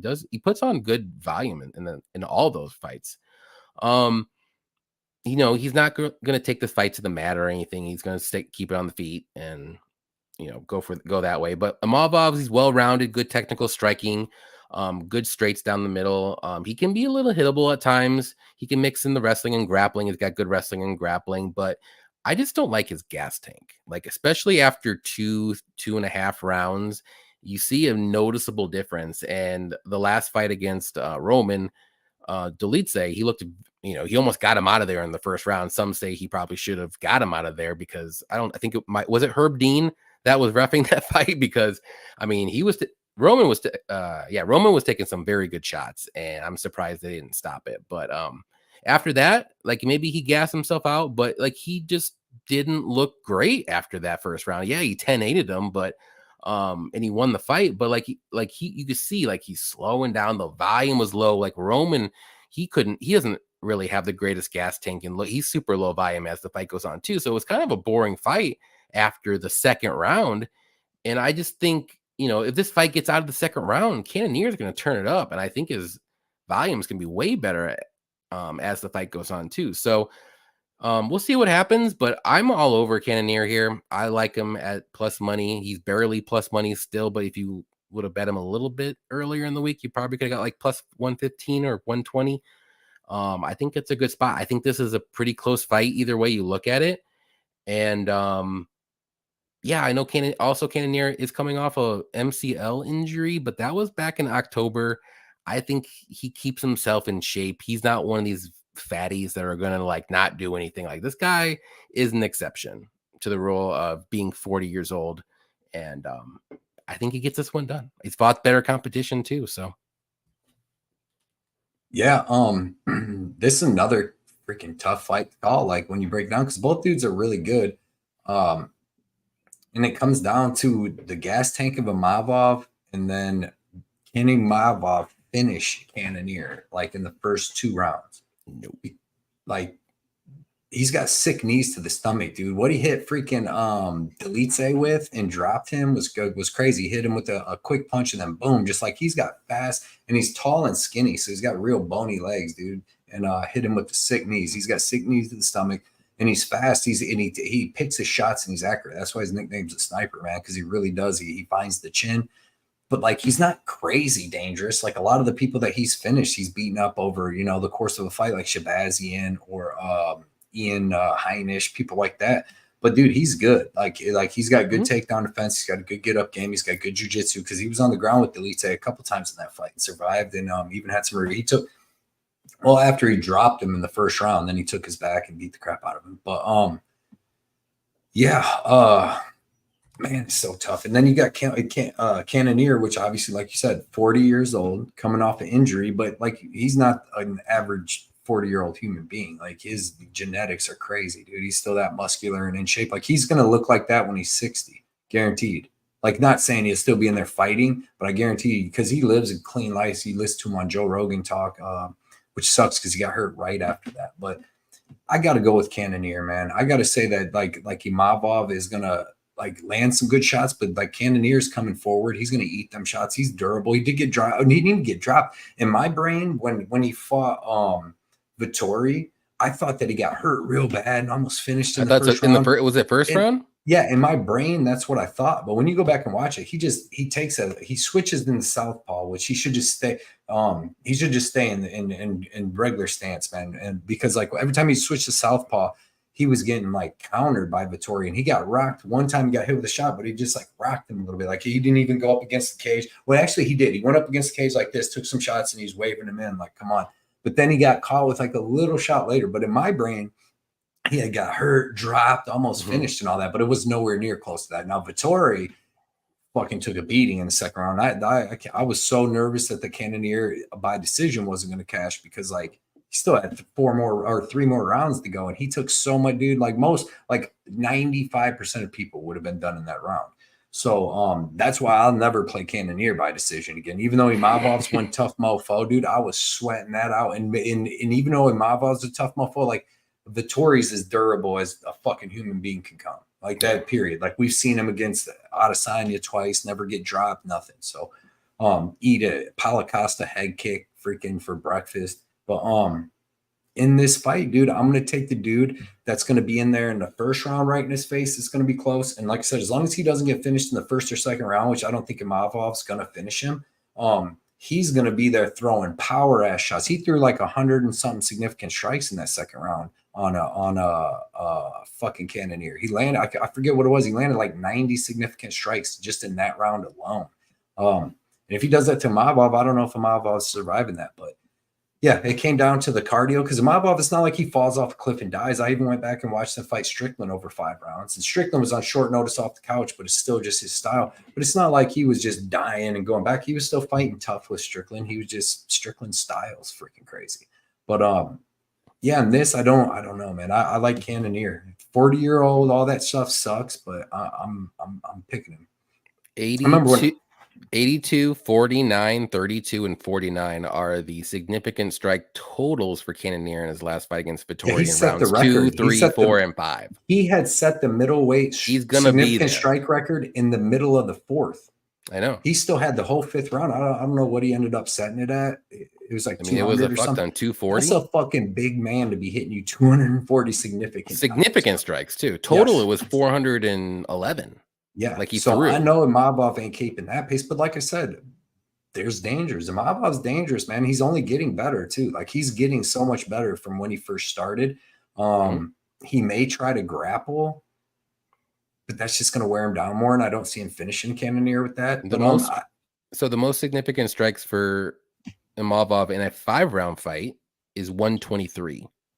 Comparably, about half of what Cannonier did in his last. And that was with what? Strickland, probably, right? And that's Strickland, one, you have to do that. You have to do you have to. Just like with Paulo Costa through like one set, like you landed, like you have to, otherwise he's just going to overwhelm you. So you're backing up when he's hitting, you're hitting, because if you stop with Strickland, you know in your brain, if you stop matching him strike for strike, even though you might not be winning, you're just going to go up against the cage and he's just going to take off. So you have to fight that dude strike for strike the whole 25 minutes. That's why that would be a motherfucking man. Mm-hmm. But yeah, man, I like Cannonier. I agree with Baby Blood. Cannonier. It's always good to be on the same side with her. Yeah. Who is it? Cannonier, Marquez. I'm on both them sides. I haven't bet Cannonier. I bet Marquez. I want to bet Cannonier, but man, it's still going to be a close fight. Like I don't know if he just overwhelms and finishes Imavov. Like Imavov's good, man. So, and it's the 40-year-old coming back from injury, all that stuff. So Imavov needs to win the first 2 rounds. Oh, for sure. Yeah. Because I'm more worried about a finish. I've seen Cannonier, even Derek Brunson rocked him. It's early though. Like I would say only first round. I think he's only first round dependent finish. I don't think he slows down too much. And Imavov didn't slow down like crazy against Strickland. He slowed down a lot against Elite, but he tried to finish him in the first round. Like he went bananas for the finish. Yeah. Also with Strickland though, that was at 205 or something like that, because it was a short notice. Strickland was like 6 days notice. He just fought Cannonier like a month before, so that has to favor Imavov. But it's not going to put a toll on him going down to 180. You know what I mean? Too much, but yeah, but he didn't have to go down either. True. Yeah. And you had a full fight camp, and Strickland just got beat. I was watching Strickland's Instagram, and he was like out in the mountains snowmobiling and stuff because he had gotten like stuck or something, like his snowmobile or some shit like a couple days before that. So I'm like, no way. I bet Imavov. I'm like, no way he beats him. Yeah. Beat him. So Cannonier, baby. Love it. That's the way to do it. Let's see what everyone else says real quick before we get out of here. We got saying right there. Yeah. Where we at? Well, I mean, you get to him. Yeah, we're bet Cannonier live. Imavov is good for 2 rounds, and then he tends to slow down. Exactly. Cannonier might finish him in that second. You never know. Imavov, like you said, could in every round. He is. So you never know. But I've seen him get dropped a lot in the first round. I don't like that. Yeah. Like Brunson dropped him because I bet him. I bet him in every single fight except against Izzy. I bet him in every single fight. You remember we was watching live when he fought Strickland. I bet him against Strickland too. And I love Sean Strickland, but I thought Strickland won that fight personally. But you had a bet on him, so that makes sense. There. What's your name? Mario Tricali? David Torelli? It's Dave Trelelli or whatever. Yeah, because there used to be a fighter named David Terrell, and that's who I thought people was saying the one day, because he was a UFC fighter back in the day, like a jiu-jitsu guy, David Terrell. But that's who I thought, but it's Torelli. So Johnny Torelli. That's a pretty cool name, though. Yeah. You got it. Pretty cool name. Sounds like Baby you carry Blood a switchblade. That sounds like you got a switchblade on you, Johnny Tricali or whatever. Baby Blood picks were Cannonier and Julian Marquez. Marquez and Cannonier, baby. 244. Speaking of parlay, we got to do our parlay real quick. Yeah, level 3, baby. Step 3 of the defend your units. It's a dreaded step 3 where I think we've literally missed on like every step 3 we've got to. Yeah. I mean, we could go all of these things, or we could get straight to the point and say Jared freaking Cannonier, where we can do a parlay. You don't have to do a parlay. Ain't none in the step rules that say you got. Are you willing to risk it for the biscuit? I don't know. Okay. I haven't bet him yet. I do like him. He's one of my top bets. What else? Is there anything easy out there? I think Bruno Ferrera is easy. And he's That's only at minus 258 risque. money line. Risque. You can't. He knocked out Phil Haas. We can't get Julian overzealous here. Marquez inside the distance at plus 110. I like Cannonier better, even though I do like Marquez inside the distance. Man, I do like risky. Marquez, but well, I don't know. Let's see. I'm looking. There's so many hard fights to call on this. To be honest, it's a lot of risque. And dude, Imavov's good, but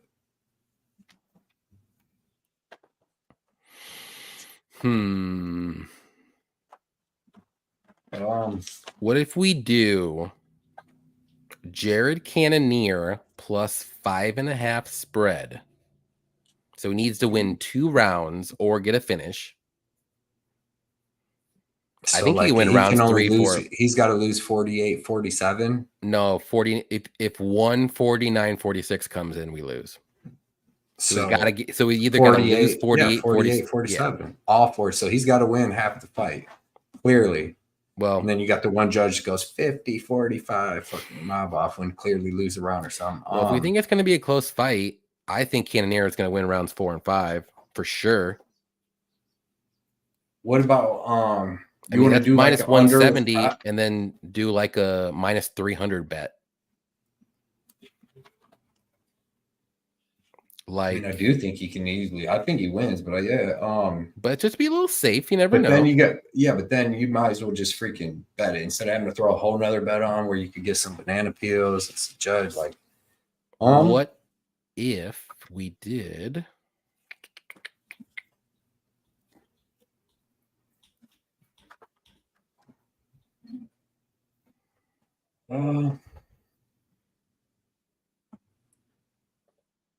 A lot of them are juicy. Like even Ferrera, Stultz under, and all them. I don't like the 1.5 though. You think the Castaneda Marcos fight will go over 2.5? I do, but that's still another risky one where, like, I've seen Castaneda hurt some people. I've seen Marcos hurt some people. I don't know. Not finishing anyway though.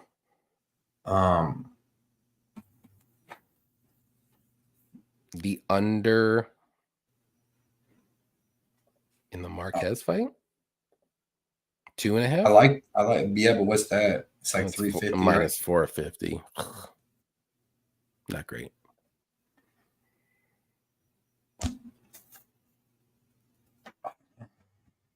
Cannonier. What about the going straight Cannonier? I don't know. It seems like I don't know. What about plus the 105? Okay, right? What about the under 2.5 in the Ferrera fight? It's minus 310. And then Jared Cannonier plus 5.5 spread. I think, dude. I think if Cannonier wins, he's just gonna win this fight outright. We don't need that.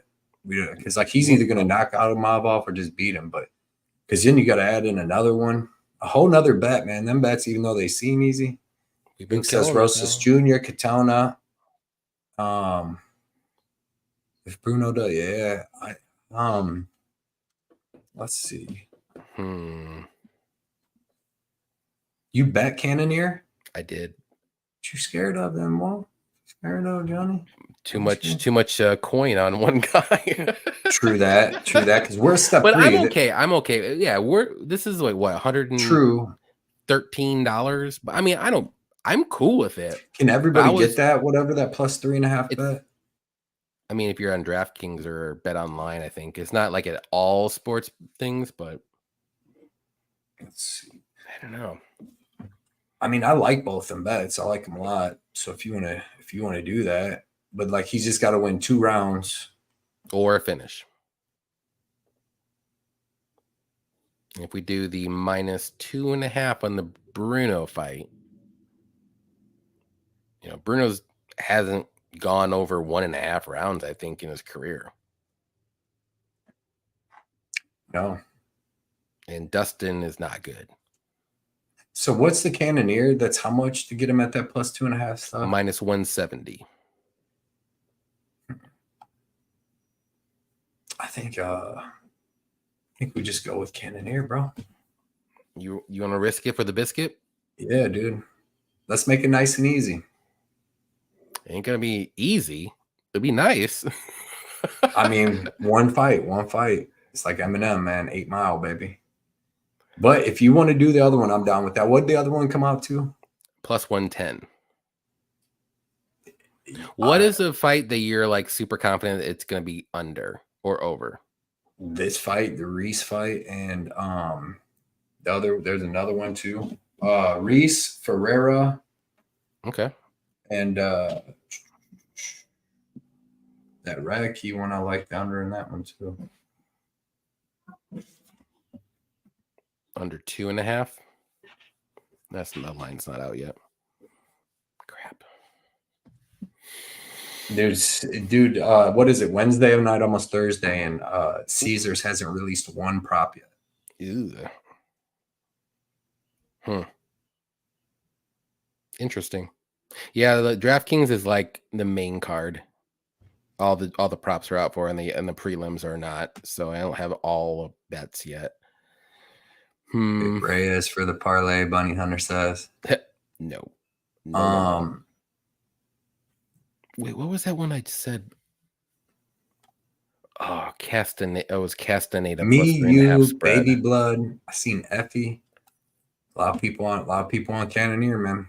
A lot of dudes and girls on Cannonier, man. You want to do it? I think we should. I don't know. I mean, like I said, I like the other one at plus 110 too. So, what do you feel more confident in? Like, are you super confident enough to be like, all right, Cannonier's winning this fight, or do you want to be like, let's be a little safe with Cannonier, and we know Cannonier's whooping this dude's butt. Cannonier's whooping this dude's butt. That's what I think. I think Cannonier throws this dude's butt, whoops this dude's butt. All right. Let's put Cannonier. Let's just do Cannonier. I think he whoops his butt. Plus 102 right now. There we go. Boom. That's what we want. That's what we want. Cannonier money line. We're not even doing a parlay. Nope. Not this time. Ain't no rules, so you got to, man. Less is better. You know what I mean? Oh, I know. I'm not debating that at all. Boom. I like it. Love it. That makes a lot of sense. Yeah. Hey, man. That's a good show. It's a good show. I got one Appreciate more everybody. Next week. How many people we have watching? Yeah, we had about 200 at one point, but we got like 190 at the moment. So we had a pretty good showing. Next week will be on my channel, and it'll be the last show I'm gonna do. Maybe there might be some crazy if something. I get some weeks off, something crazy happens. I would do a show with Johnny or something like that. Exactly. Because I don't. Yeah. Like I said, I'm gonna watch all the shows. I'm gonna watch all the UFCs and stuff, but I'm just not gonna do all the tape study stuff. And I could obviously keep all my stuff running and just make educated guesses and all that, but I don't want to do that. I want to put in the work. So next week, last show on my channel. That'll probably be the last show, really, because I'll have my breakdown out most likely before that. Do that show, and then I'll be back in the middle of August. We'll have a big ass show. We'll have a big ass comeback show for sure. Yeah, and then I'm thinking about doing just like multiple guests, like on Wednesday nights instead of just having like one or just me or something. I think there's only like 5 or 6 shows. Yeah, right? It won't be in too many. 8 weeks. I'll be off. I'm just gonna schedule way out in advance. So we'll get different people on, keep the Wednesday nights rolling, so that way at least we'll keep doing this, and then when you come back, boom, we're here. Show. But definitely special thank you for Ryan Matthews for the donation, the beer donation, if you want to say. We got Lenny, thank you for the beer donation as well for this weekend. Bunny Hunter, thank you for the beer donation this weekend. We're going to have some beers. And of course, Johnny Newquist, Johnny News, thank you for the beer donation this weekend. We appreciate everybody showing up, hanging out with us. And Shady, you know, I'm going to have Dirty Reg on one show at least. At least one show. Definitely the Montana over, Yippee. What's up, Yippee Kaye? Yeah, what's up, man? Yippee? Appreciate you coming out, Yippee. Yeah, but definitely that over. Put that in a parlay for sure. But yeah, coming out. Good luck to everybody in their bets this weekend. We're going to have some fun this weekend as well. We'll post a lot of pictures and all that good stuff. We'll do some cool little videos. We did it in Chicago last time. We'll have a little more time because we're going to go to Churchill Downs on Friday. Show you how little Johnny is next to a horse. Please, come on, man. All right, guys, take care. Let's go. Good luck. Thanks for hanging out for 2 hours, 30 minutes. See you guys.